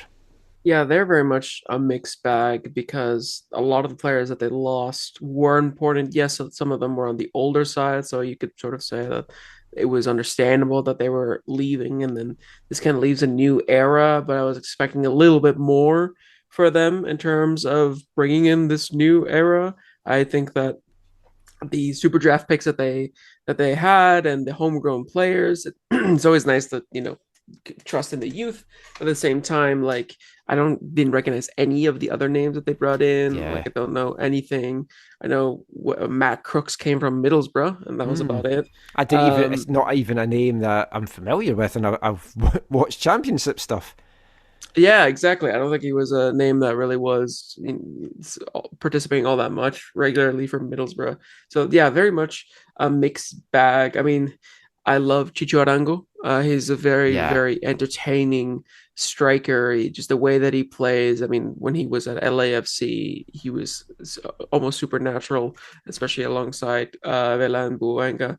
For me, it'll really rely if he can sort of kick off for them to be that focal point in the attack, because they don't have much more in terms of depth to help him out if he isn't, firing on all cylinders.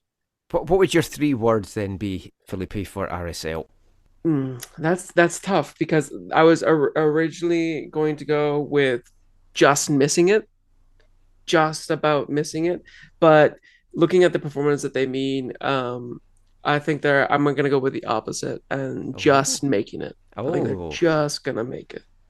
Zach? Just with the first 2 performances. Yeah, I'm going to call them a bubble team as well. And so my 3 words are, if they are to make the playoffs, my words are going to be Mastroeni masterclass. That's 2 words. Yeah, but it was 3 words or less, so it was fine. No one's gone for a 1-word thing yet. Tire fire. If we put all that as 1 word for some teams, surely someone's going to say that. Could it be San Jose? Probably not, but they were 9th last year, squeaking into the playoffs with 10 wins, 14 draws and 10 defeats, losing the play-in game to SKC. 11 players out. Cade Cowell looks the big loss in there. Arguably Nathan, only everyone's second favourite Nathan involved in Major League Soccer. 8 players in. Norwegian winger Amal Pellegrino is the one that everyone seems to be excited about, the big guy. The front 3 that you could be looking at of Pellegrino, Espinosa and Ibobisi, they took the lead against Dallas. They started both halves well, but they lost 2-1 to a 94th minute winner. What do you make of San Jose, Zach? The taking the lead against Dallas was a bit of a fortunate goal, the way that it was very early. The deflection and the bobble out and whatever. Yeah, it was very fortunate. I think that they're in a bit of trouble in San Jose. I think that they don't have enough. I don't think they have enough to be a team that's going to like be pushing for the top half of the table. So then they're either on the bubble or just outside for me. I think, the players like Abubise and Espinoza are like, huge for them. And kind of as they go, this team will go. I think Espinoza, kind of like Driussi or kind of like Reynoso for Minnesota, is massive. And so, to me, they're a hard team to call. Yeah, I mean, I really do like Amal Pellegrino from the Norwegian league. He was like leading the stats. I think it was top goal scorer last season, leading in so many of the attacking stats for Bodo Glimt last season. So he seems like a very exciting signing. But I mean, Cade Cowell is a huge loss for them, and I think that as entertaining as Pellegrino might be, I don't think he fits or he doesn't fill that gap that Cade Cowell leaves behind, and it might be asking a lot for Espinosa to be that player that sort of fills that gap, because I felt like they complemented off each other a lot, especially in the games that I watched when they faced the Whitecaps.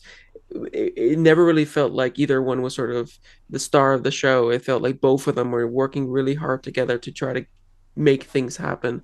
So you kind of lost one pair of wheels on the car now, and can the others from going from like all-wheel drive to two-wheel drive, it still works, but I don't know if it'll run as well in rocky terrain. My 3 words for San Jose: need a 10. I just feel they need someone to be pulling the strings there, and they're kind of lacking that just now, Zach. Is that not Espinoza though? Isn't that supposed to be Espinoza? I think they would prefer him not to be that guy. Yeah, but where do you play him then?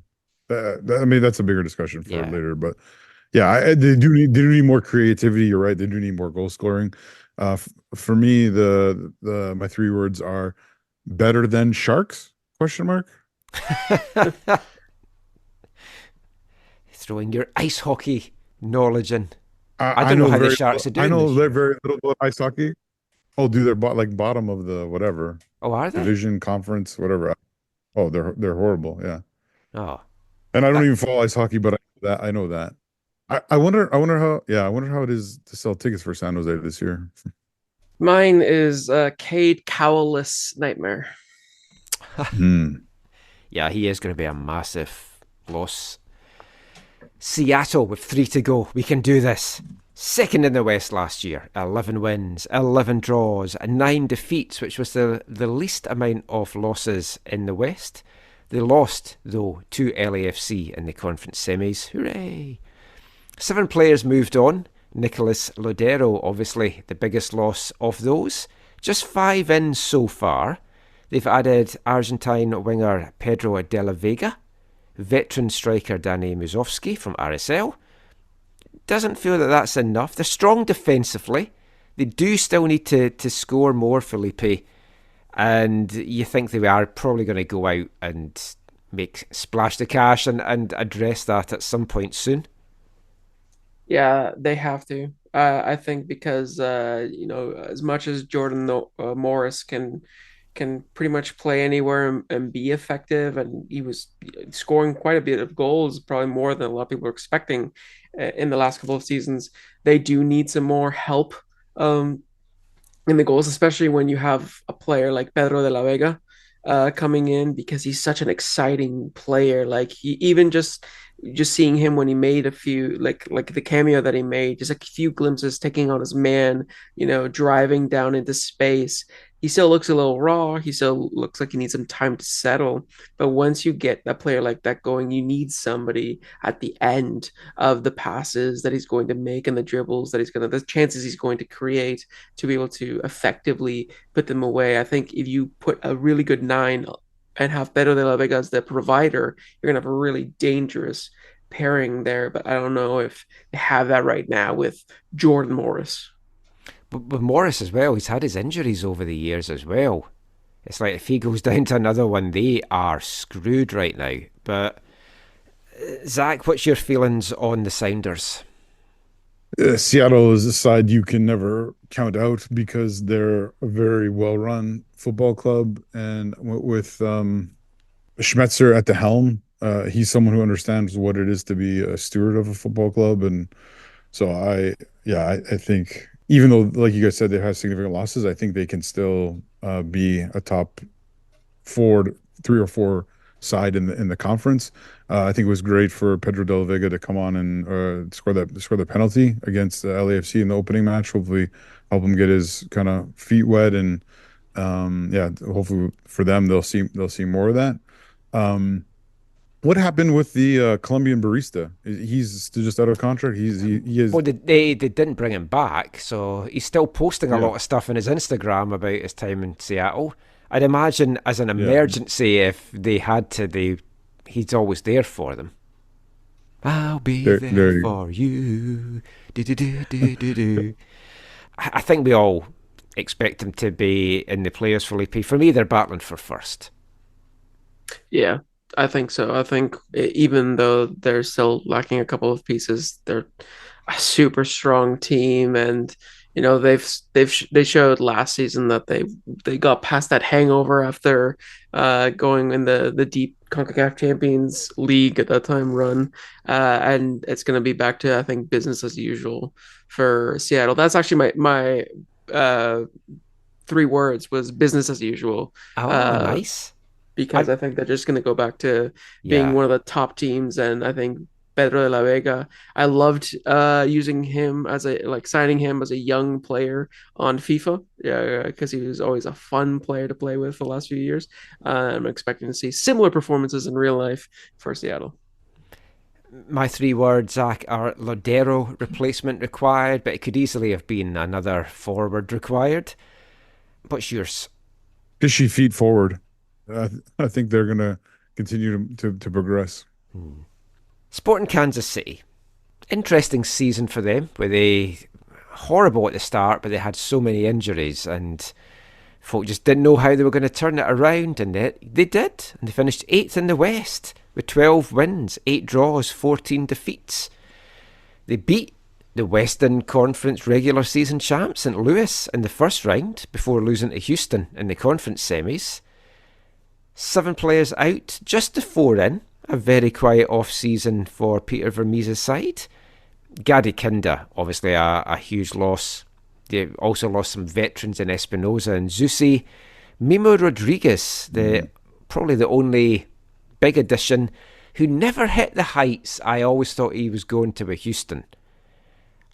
I genuinely don't know what to make of KC this year, and that's my 3 words. What are they, Zach? Oh, I think Peter Vermees knows how he wants to play football and knows how to bring in players who can play that. So I'm interested to see what happens with Memo, because I think that Vermees will hopefully, for barbecue fans, be able to get the best out of him. But yeah, I last year was a bit nightmarish, and then they fought back to make it into the playoffs. I think that they are I think they're going to make it again, maybe in the 6, 7, 8 kind of spot. So maybe a little bit of above a bubble team for me. I've got them possibly fighting for top four with kind Oh of wow. Whitecaps and Dallas, but it depends if they make some other additions. They did draw their opener with Houston, so I can't read too much into that, especially after their start last year, Felipe. But what do you make of them? Yeah, similar to what you guys have been saying, like the signings that they made haven't I don't really know what to make of them. They lost some big players, Zusi probably being like a huge one for them.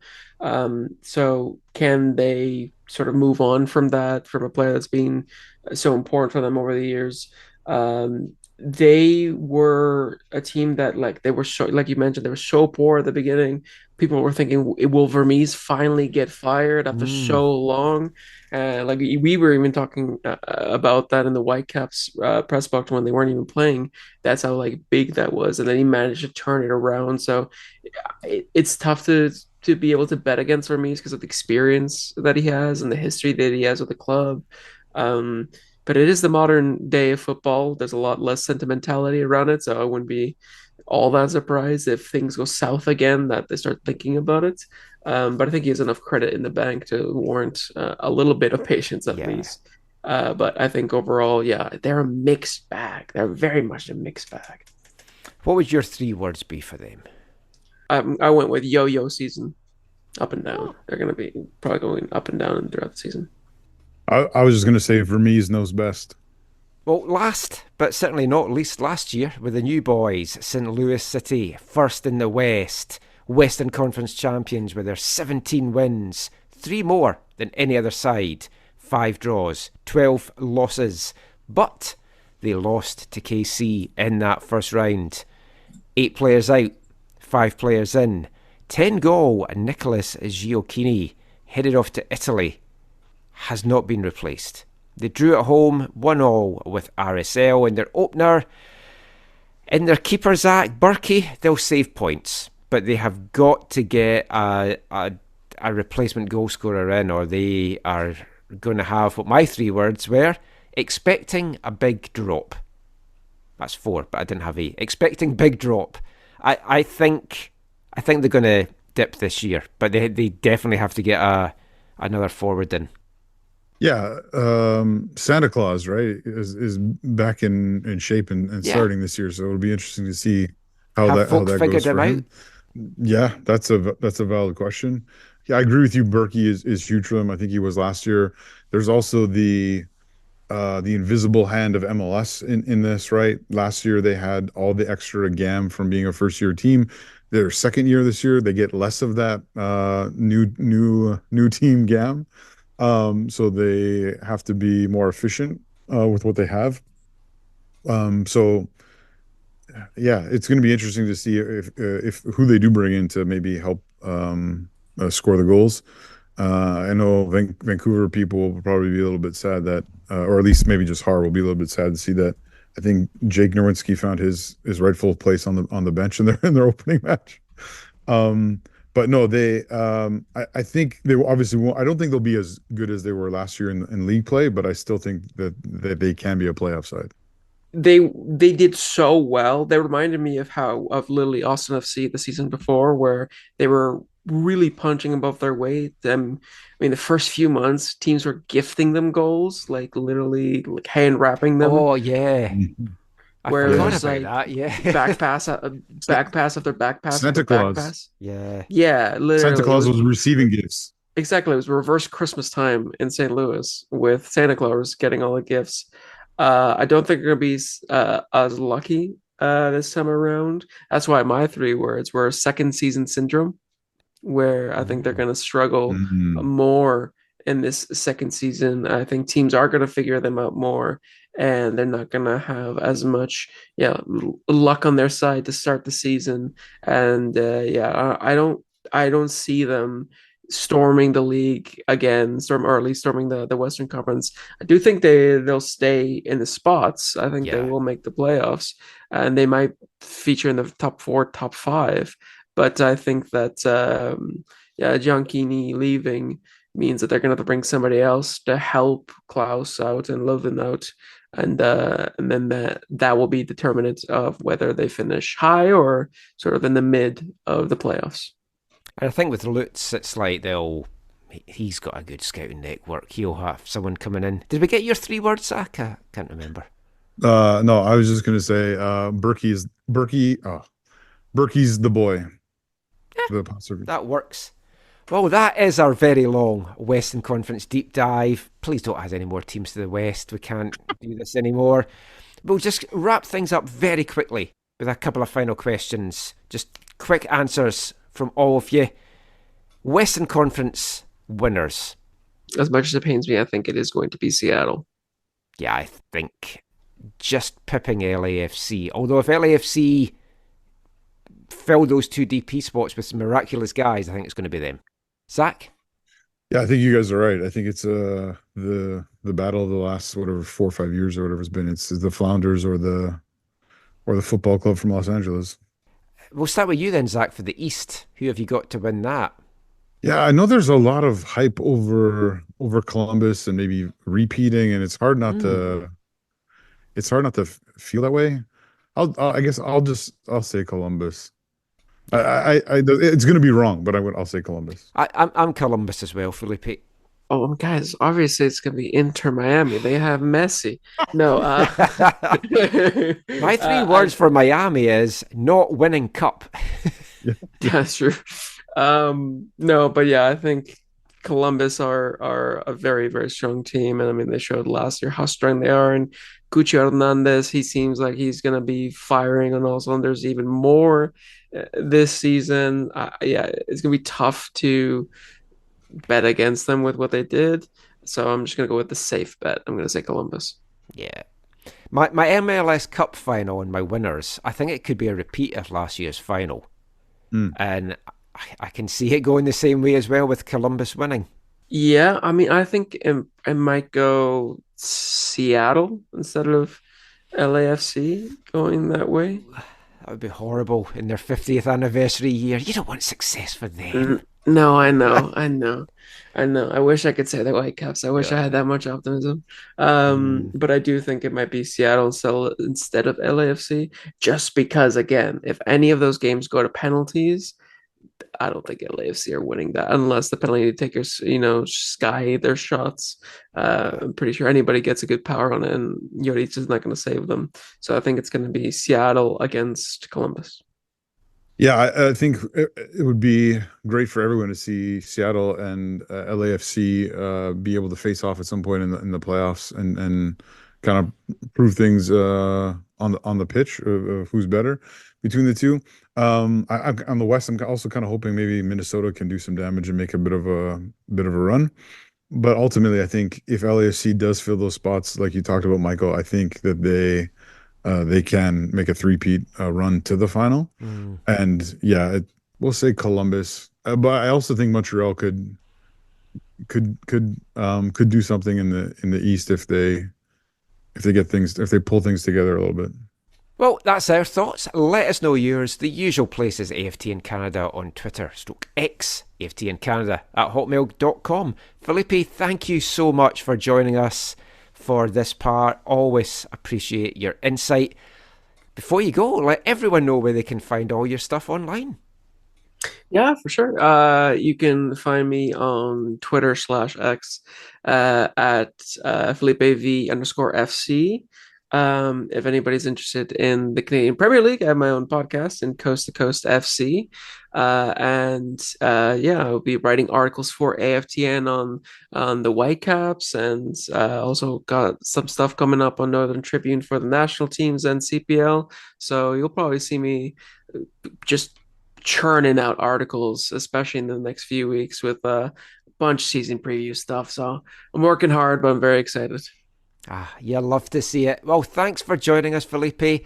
And talking to the national team, we're going to be chatting about the women's national team and some more legal fights. In the next part, we'll be joined by Darnell Smith, and we'll also take you back to 1974. We'll be back with all of that after this. Hi, I'm Toussaint Ricketts, and you're listening to the AFTN Soccer Show.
Welcome back to the AFTN Soccer Show on CITR Radio 101.9 FM, brought to you in partnership with recoveryfamilylaw.ca.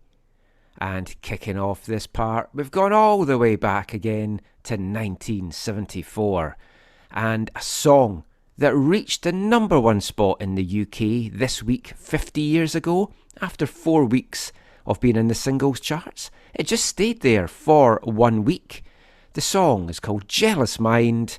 The artist, Alvin Stardust. That was his one and only number one single, taken from his Untouchable album. But he did have a string of other top 10 hits. Maybe his most famous wasn't the one that got to number one, but the one that got to number two, My Cuckoo.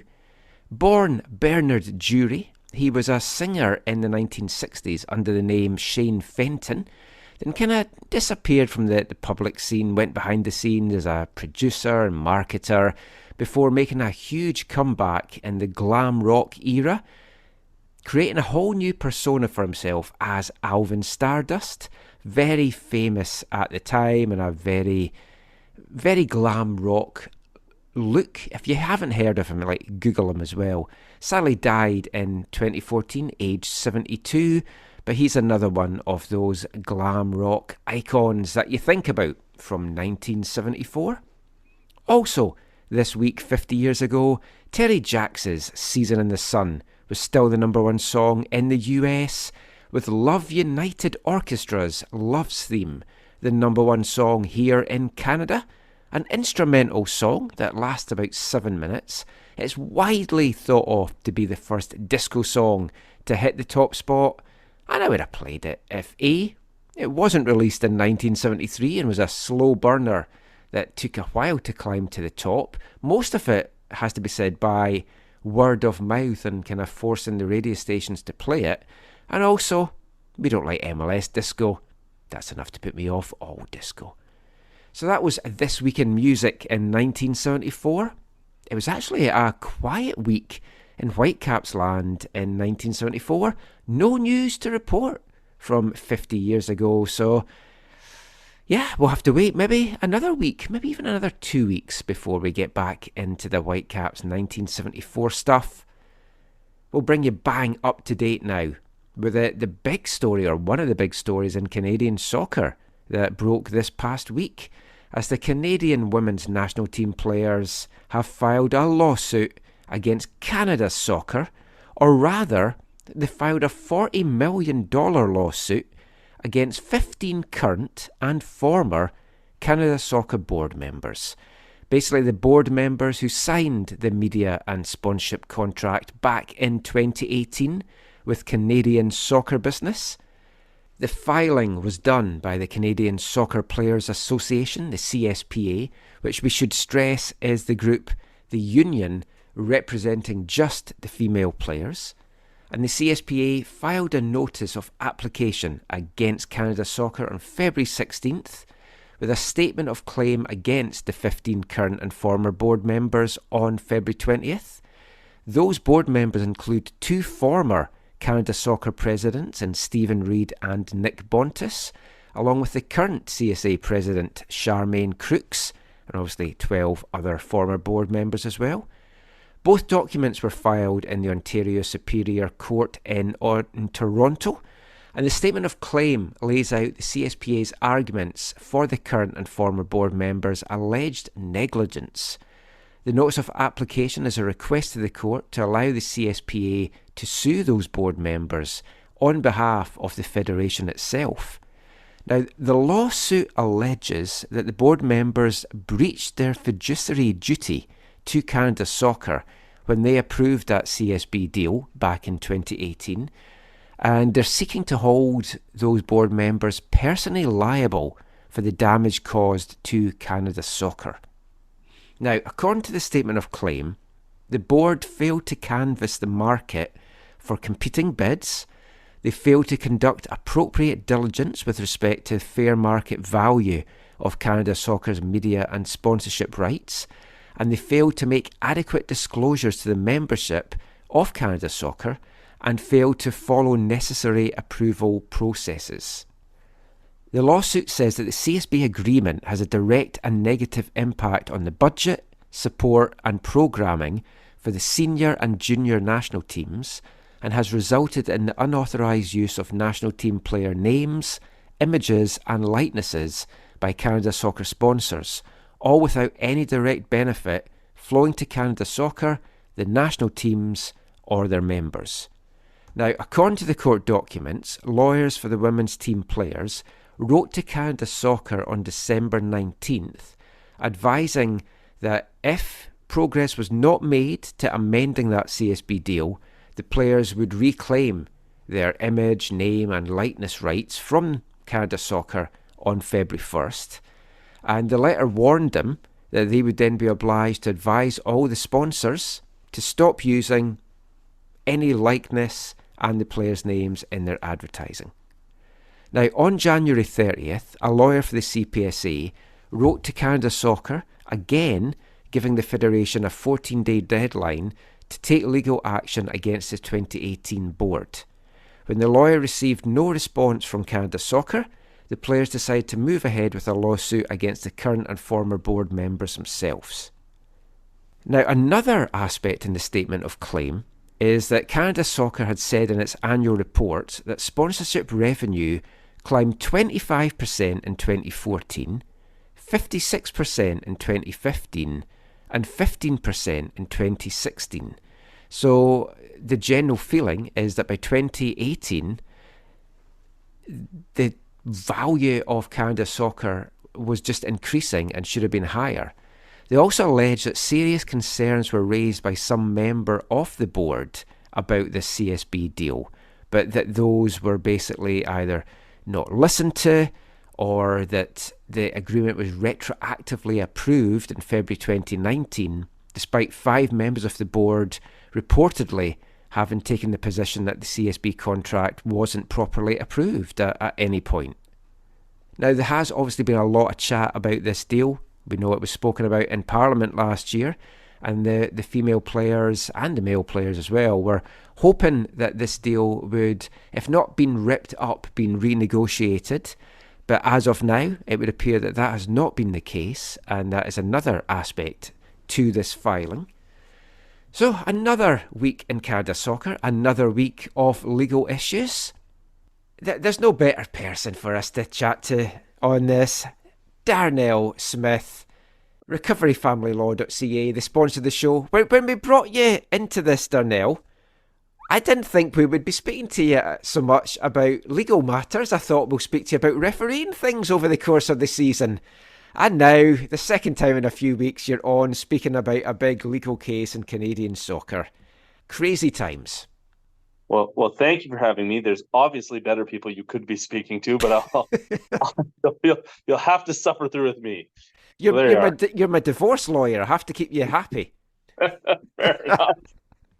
I just heard my wife upstairs just now, so I just thought I'd throw that in, keep her on her toes. But yeah, Darnell, I know we were trying to get hold of the filing itself, and it takes a while to get it. So we won't go into a lot of specifics about this. I kind of want to keep this a bit general, but from what you've read and just from everything that's come out in the couple of articles that did come out this week, what do you make about the union for the women's players suing not Canada Soccer itself, but the board members that were acting for Canada Soccer in 2018? From what I can gather, it seems to be they're suing it for the federation to try and save the federation. Yeah, it's an interesting tact. There's an idea called standing, and that's who has the right to bring an action on behalf of a certain thing. And so at least possibly there's an issue there of whether the women's players have the standing to ultimately bring the action against these board members. I would think they do, because I would think they are governed by the Canada Soccer. Obviously, they are governed by Canada Soccer, but they aren't per se members.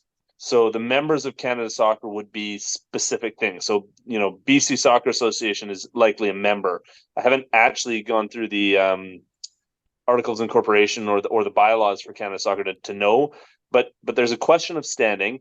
And then in terms of suing the actual specific directors, again, I'm not a corporate lawyer, but it's my understanding that directors have pretty good liability coverage as long as they're acting in good faith and there's no sort of fraud. So as soon as there's something like fraud, if I line my own pockets with the corporation, then that peels back the security that the corporation provides me, and I may personally be responsible. And so from what we've read and what I've seen, the players are only indicating that there was a breach of the duty of good faith, and I honestly don't even know if that's sufficient to pierce the sort of protections of the directors.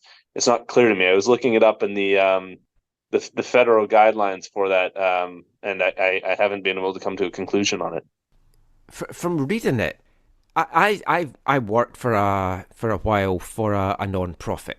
And I've worked for companies that's got non-profit boards. I work for one just now, not the board, but the company. I know you can get directors' liability insurance to protect you for things like this. But when something like this happens, especially in soccer, and you're a local referee, you've been involved in soccer for a long time, you're going to know a lot of people that are on club boards, league boards, and stuff like that. Is this going to kind of put the wind up a few people as to, well, am I leaving myself wide open here for getting sued for an insane amount of money by just acting on a board and trying to do the best for soccer? So the lawsuit being started shouldn't scare anyone. It will depend how it comes out. If the court ultimately goes, no, there's no liability here, and dismisses it early on in the procedure, then that would tell us that no, you should have no worry whatsoever. Acting in good faith as a board member is sufficient protection. If the court were to find that this wasn't in good faith, and the allegations, the things like only one person signed it, it was never ratified, and a whole bunch of other things, those are concerning, right? And so if you become a rogue on the board, yeah, you might get hit for that, but as long as you're doing things that are reasonable and are in good faith, you probably have sufficient protection. And I would not discourage people from going and acting on boards. I think it's a necessary part of the largely volunteer-based program that soccer is, especially at the local level. Mm-hmm. Touching on that then, and obviously we don't know all the ins and outs, and like us, you've just read things that's been reported for the last year or so. It was kind of mentioned that some of the board members, and it was mentioned in this filing as well, that some of the board members felt, well, this hasn't been done properly. And last year it kind of came out that maybe not everyone had voted on stuff or signed things off. When it's a board of 18, and it's meant to be like everyone has something, if they can prove, or someone comes out and says, oh, I didn't approve this, or I didn't get involved in this, they've got a very good case in that aspect, you would think. Well, it would come down to the bylaws, right? If the bylaws say a quorum of directors is 3 directors, for instance, at a meeting, right, and how they could hold it, it would all come down to that. Again, I'm not an expert in the Canada Soccer bylaws. I have no idea what it might say. All 18 members must unanimously vote and agree, or something like that. And then, yes, there would be huge problems. So it'll depend on the specific reading of what they're entitled and not entitled to do. And then there's an element of reliance that kind of goes on. If there was an issue with this, why didn't anyone take more direct steps to say, hey, look, here's this problem?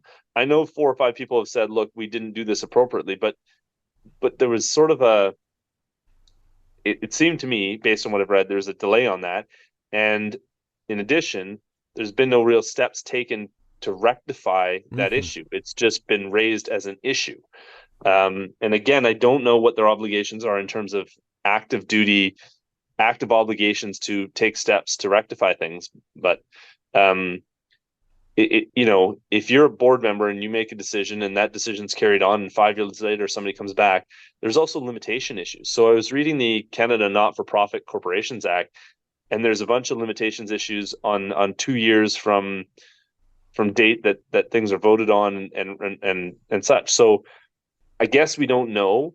It's possible, of course, that the lawsuit isn't advanced, and I'm not saying this is true. I don't want to be besmirching the women's players or any players. It's possible that this was done to create notoriety and to gain traction so that they have a voice to help their negotiations.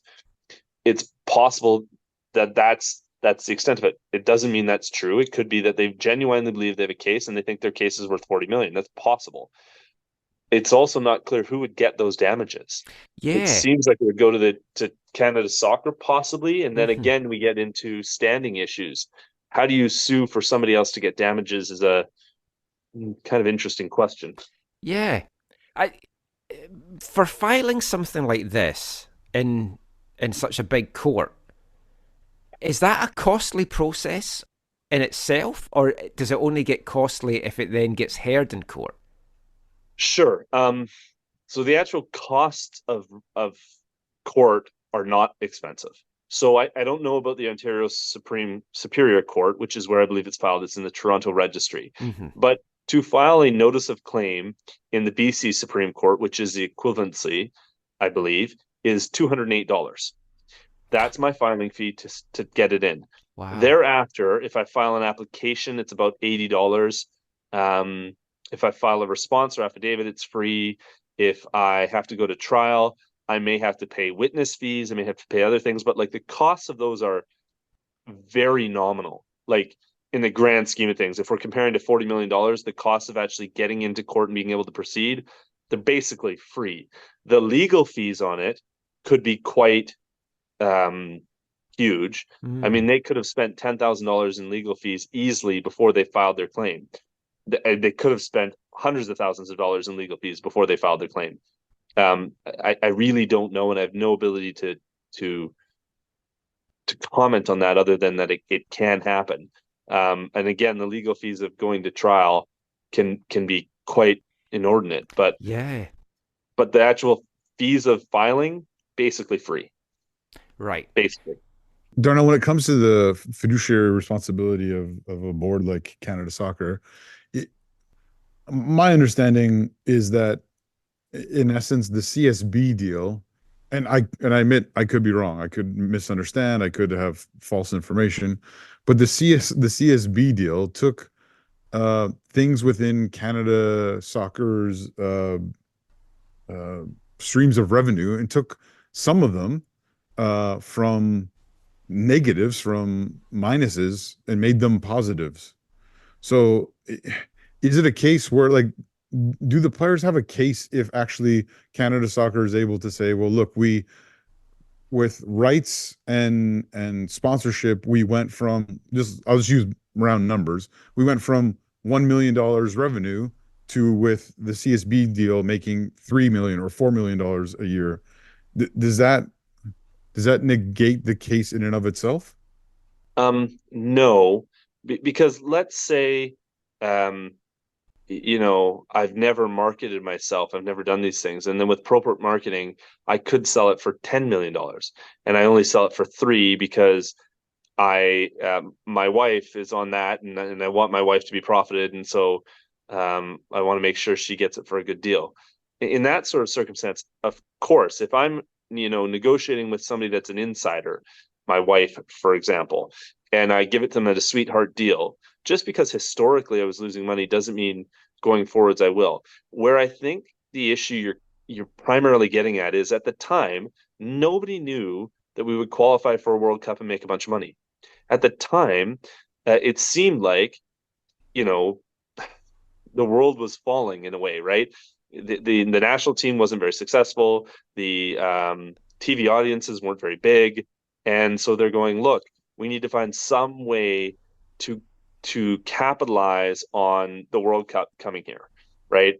And so they're trying to capitalize on that. And as long as they did that in good faith and they weren't doing anything, inappropriate, likely they're okay. It will depend on the circumstances of it. Just because they made it more profitable than they were doesn't necessarily make it not problematic, but it certainly helps them. It's a good fact for the board members. Yeah, because I mean, even up to this December, no broadcaster in Canada was even willing to pay money to show Christine Sinclair's last match for the national team. Like the broadcasting side, the sponsorship I know is a little bit different, but the broadcasting side of things has always lost the federation money. Yeah. And they bundled that and turned that into a profit. My understanding is even over above the sponsorship dollars they were currently making at the time. So it just on the financial side of things, it just you can, what you're saying is important about sweetheart deal or whatever, but also to me it's not just the sweetheart. It's not a sweetheart deal when you're doing your job of investing in the game to grow the game even bigger in the country. But and they can't be hit for reaching a bad bargain in hindsight. If it's dependent on the information they knew at the time, that they reasonably could have known at the time, right? If I bury my head in the sand and don't read a document that says this is worth 10 million and sell it for 2, okay, I got a problem. But as long as I'm doing things reasonably, I make even if I make a bad decision at the time, you're protected. It's, in hindsight, lots of people make bad decisions. I work in divorce law. Lots of people thought they should get married at the time, and then they come to me and they go, not so happy with that decision, right? And they're not wrong for having got married or anything. It's the same thing here. If the board of directors go, we think this is a good deal, it's going to increase our profits, it's going to be great, but then everything changes because the men's national team makes a World Cup. The women won the Olympic gold medal after this, I believe. Yeah. But yeah, after this. So both national teams have amazing success that's unprecedented previously. Largely unprecedented previously. And so, they couldn't necessarily have anticipated that. They don't have to make a bargain going, well, if this happens, it wouldn't be a great deal. Of course, but they didn't know that would happen. So there's an element of protection in what they knew at the time and reasonably ought to have known at the time. The interesting thing as well is that in the filing, in the statement of claim, they're saying that the annual reports have shown a 25% increase in sponsorship revenue in 2014, 56% in 2015, and 15% in 2016, but fail to mention what happened in 2017, which I'm thinking may have been a dip, which then doesn't really fit in with what they're trying to argue is that everything was rising. Well, 2016 was a World Cup year, wasn't it? Well, 2014 was the World Cup year, but the World Cup qualifying would have started in 2016. Right. 2015 was the Women's World Cup. Oh, yeah, 2015 was the Women's World Cup, which would explain the 56% increase in sponsorship. Exactly. Might. Yeah, so, it's factually dependent, right? Damn stats and statistics are, the easiest way to manipulate things, right? Yeah. I mean, well, we won't talk any more on it just now because obviously I think there's a lot more to come out. But much like the Media Pro and the CSB case before it, it feels unlikely that this might actually get to court. I mean, what's your gut on that just now? I mean, my gut on is it won't get to court. I mean, 99% of things don't go to court or don't go to a trial, I should say. Whether they have chambers hearings to, require disclosure or other things, probably. But I mean, it would be wrong to say it's likely to go to trial. That's wrong. It just isn't true. And so how they settle it, whether they settle it, it'll all depend on what the parties actually want and how they want to deal with it. Yeah. But it certainly feels like they basically just want the deal ripped up or heavily renegotiated, and they've been pushing for it and it just hasn't happened.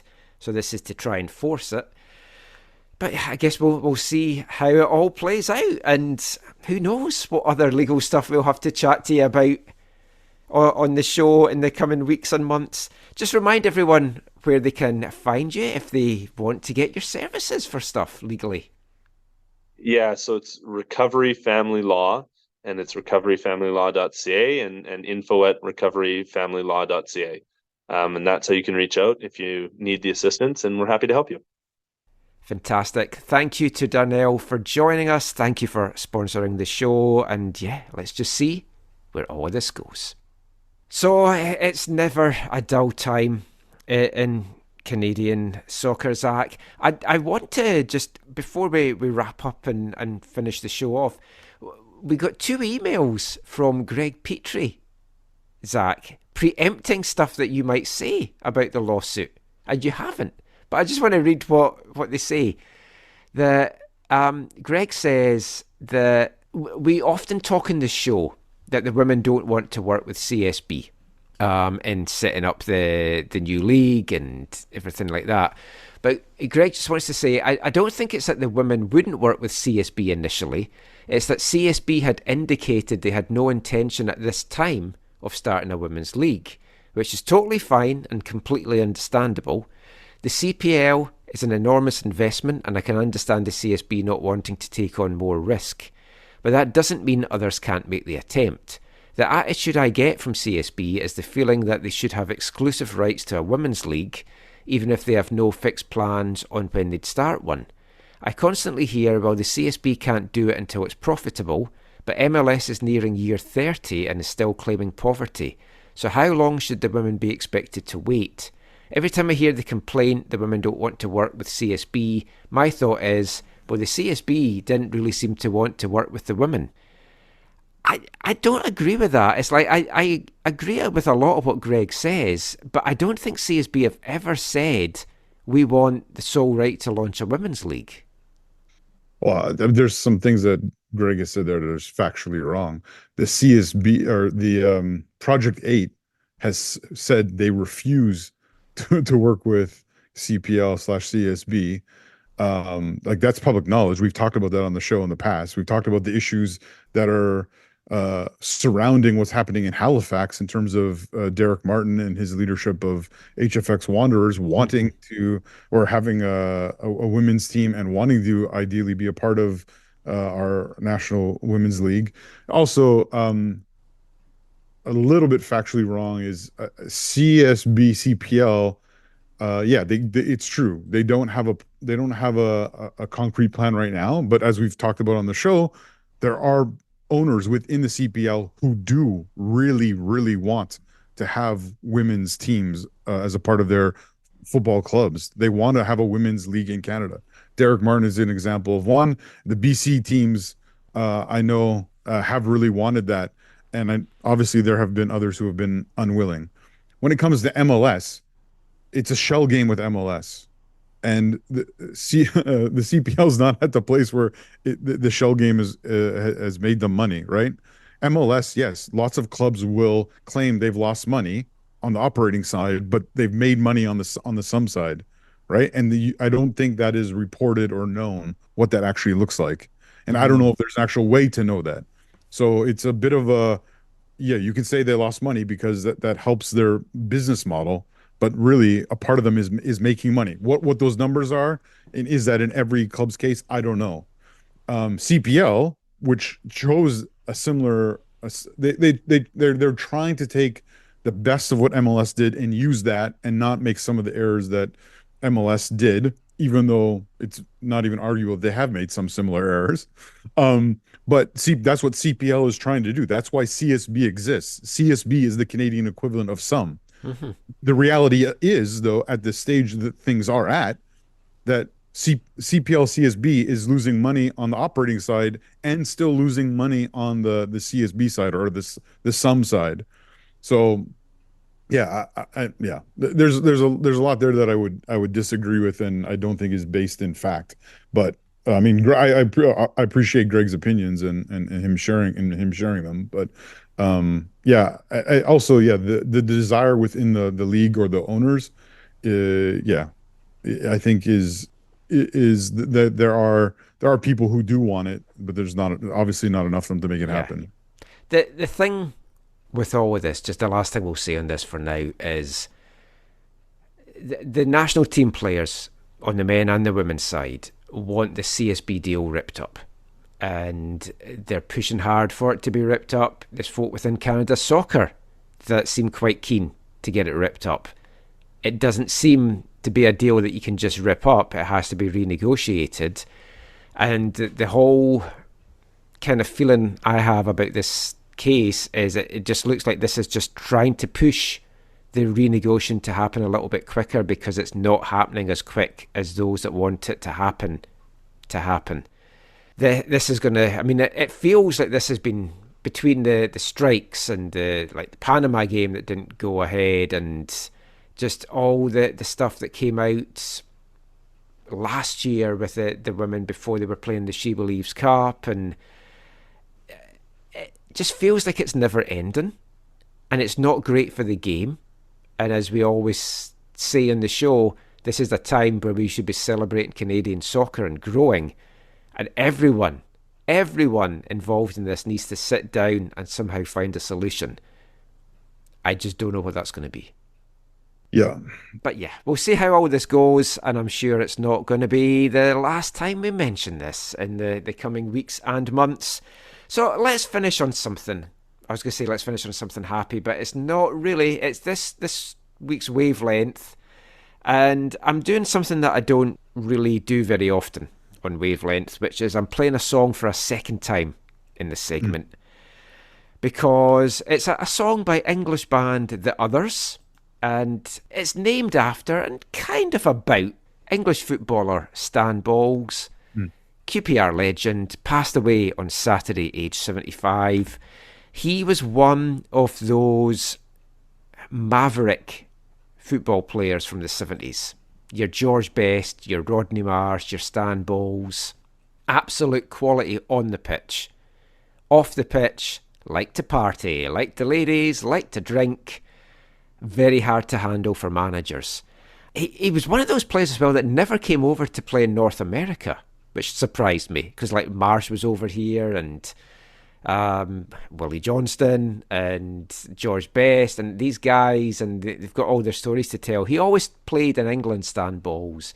He was an absolute legend with QPR, passed away on Saturday, and this is a song by The Others called Stan Bowles, and it's about the lead singer Dominic Masters was friends with Pete Doherty from the Libertines, who is a big QPR fan and actually wrote for a QPR fanzine back in the day. And he spent time together, and they used to go and play football in the park, pretending that they were Stan Bowles from 1975. Here's The Others.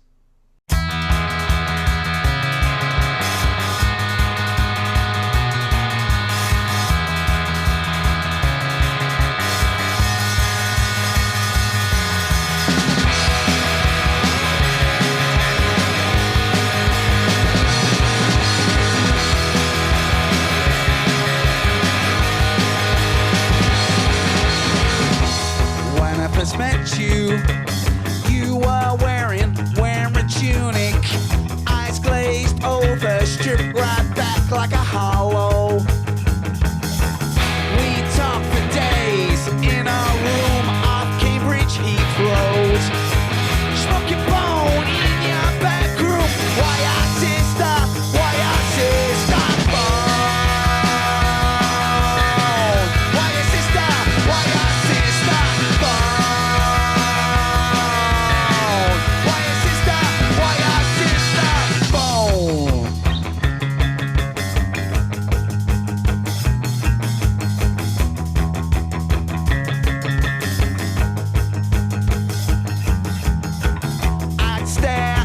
Your eyes as you help the children.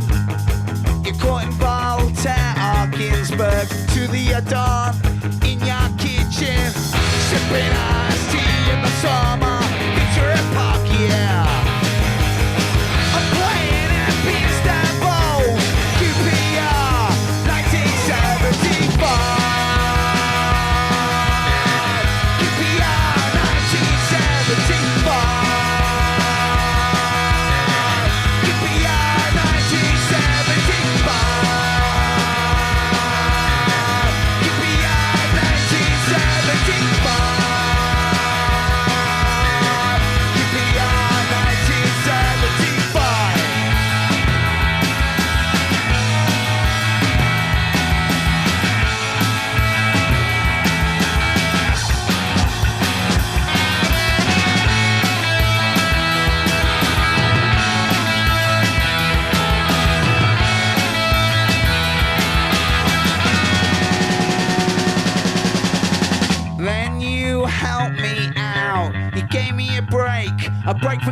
boredom.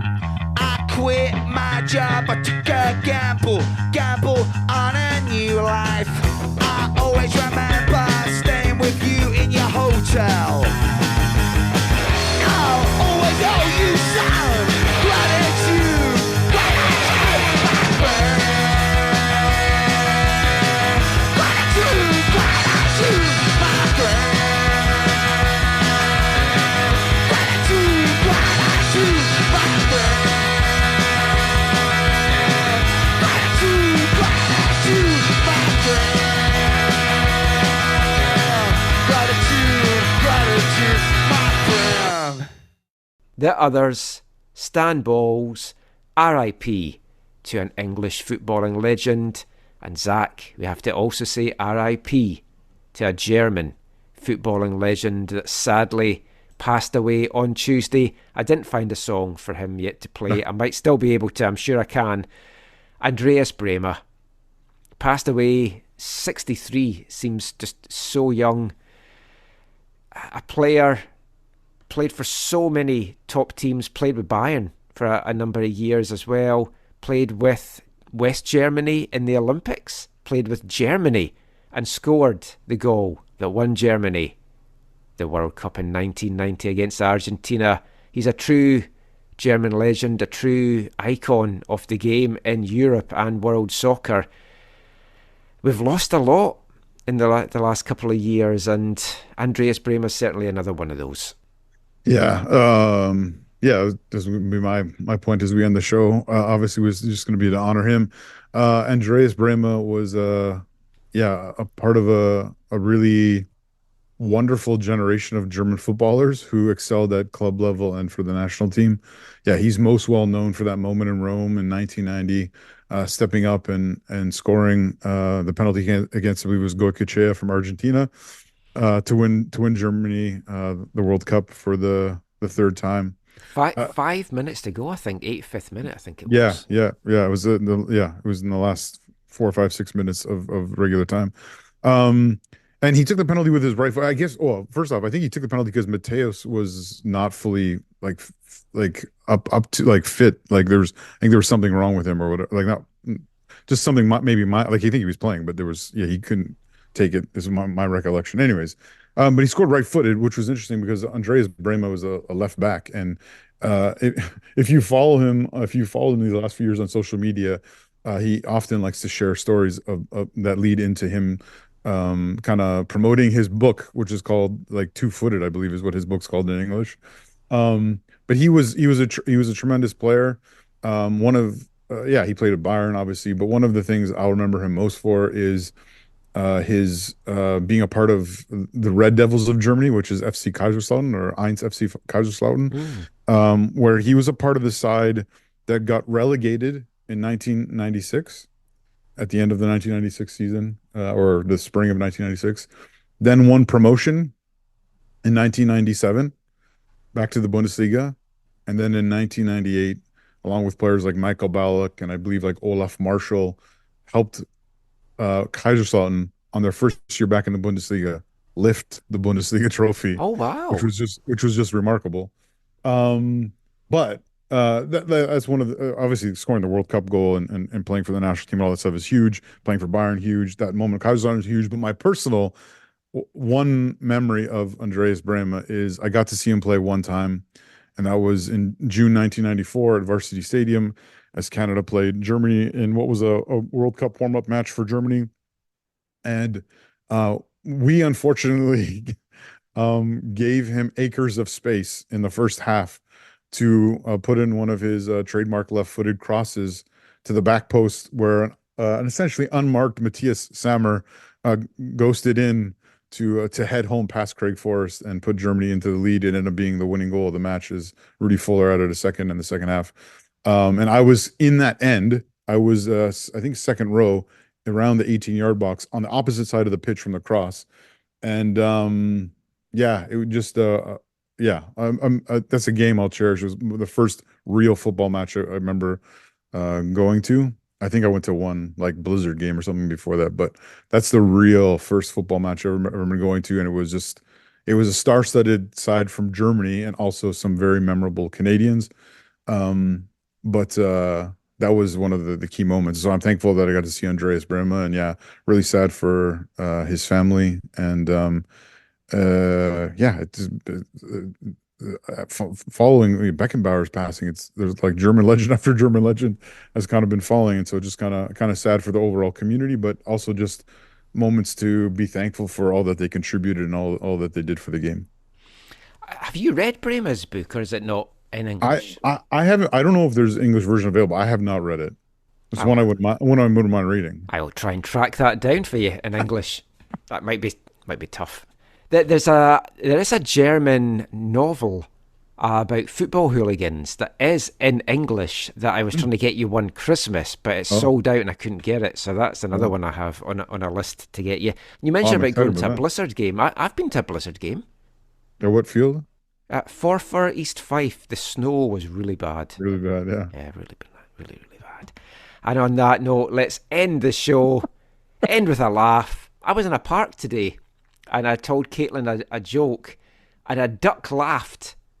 So that is my audience. DuckTales. We'll be back with another show soon as the Whitecaps kick off their 2024 MLS season. Give us a follow on Twitter, AFTN Canada, youtube.com, AFTN Canada. Got some really good VMSL highlights from a top-of-the-table clash on Friday night at Burnaby Lake that did not play out like a top-of-the-table clash, but a lot of good talent from League One in action in that game. Thank you for being with us. It's been another long one, but we will be back next week. Until then, take care, and Mon the Caps.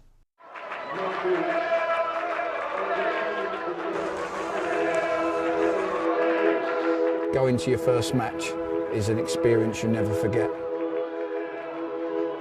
The atmosphere of what's going on around the pitch looks beautiful, and you always look and go, wow, I'd love to play here one day. If you get the bug, it's going to stay with you for life.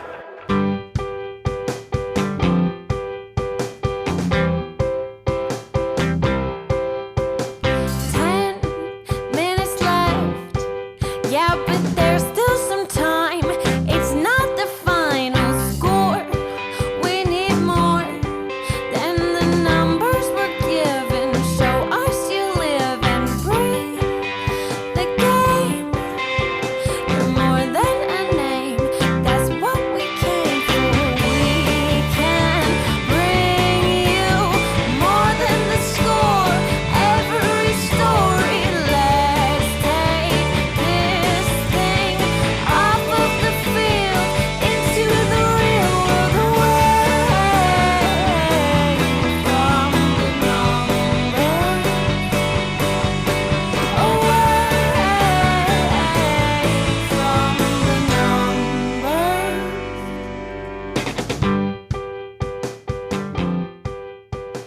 AFTN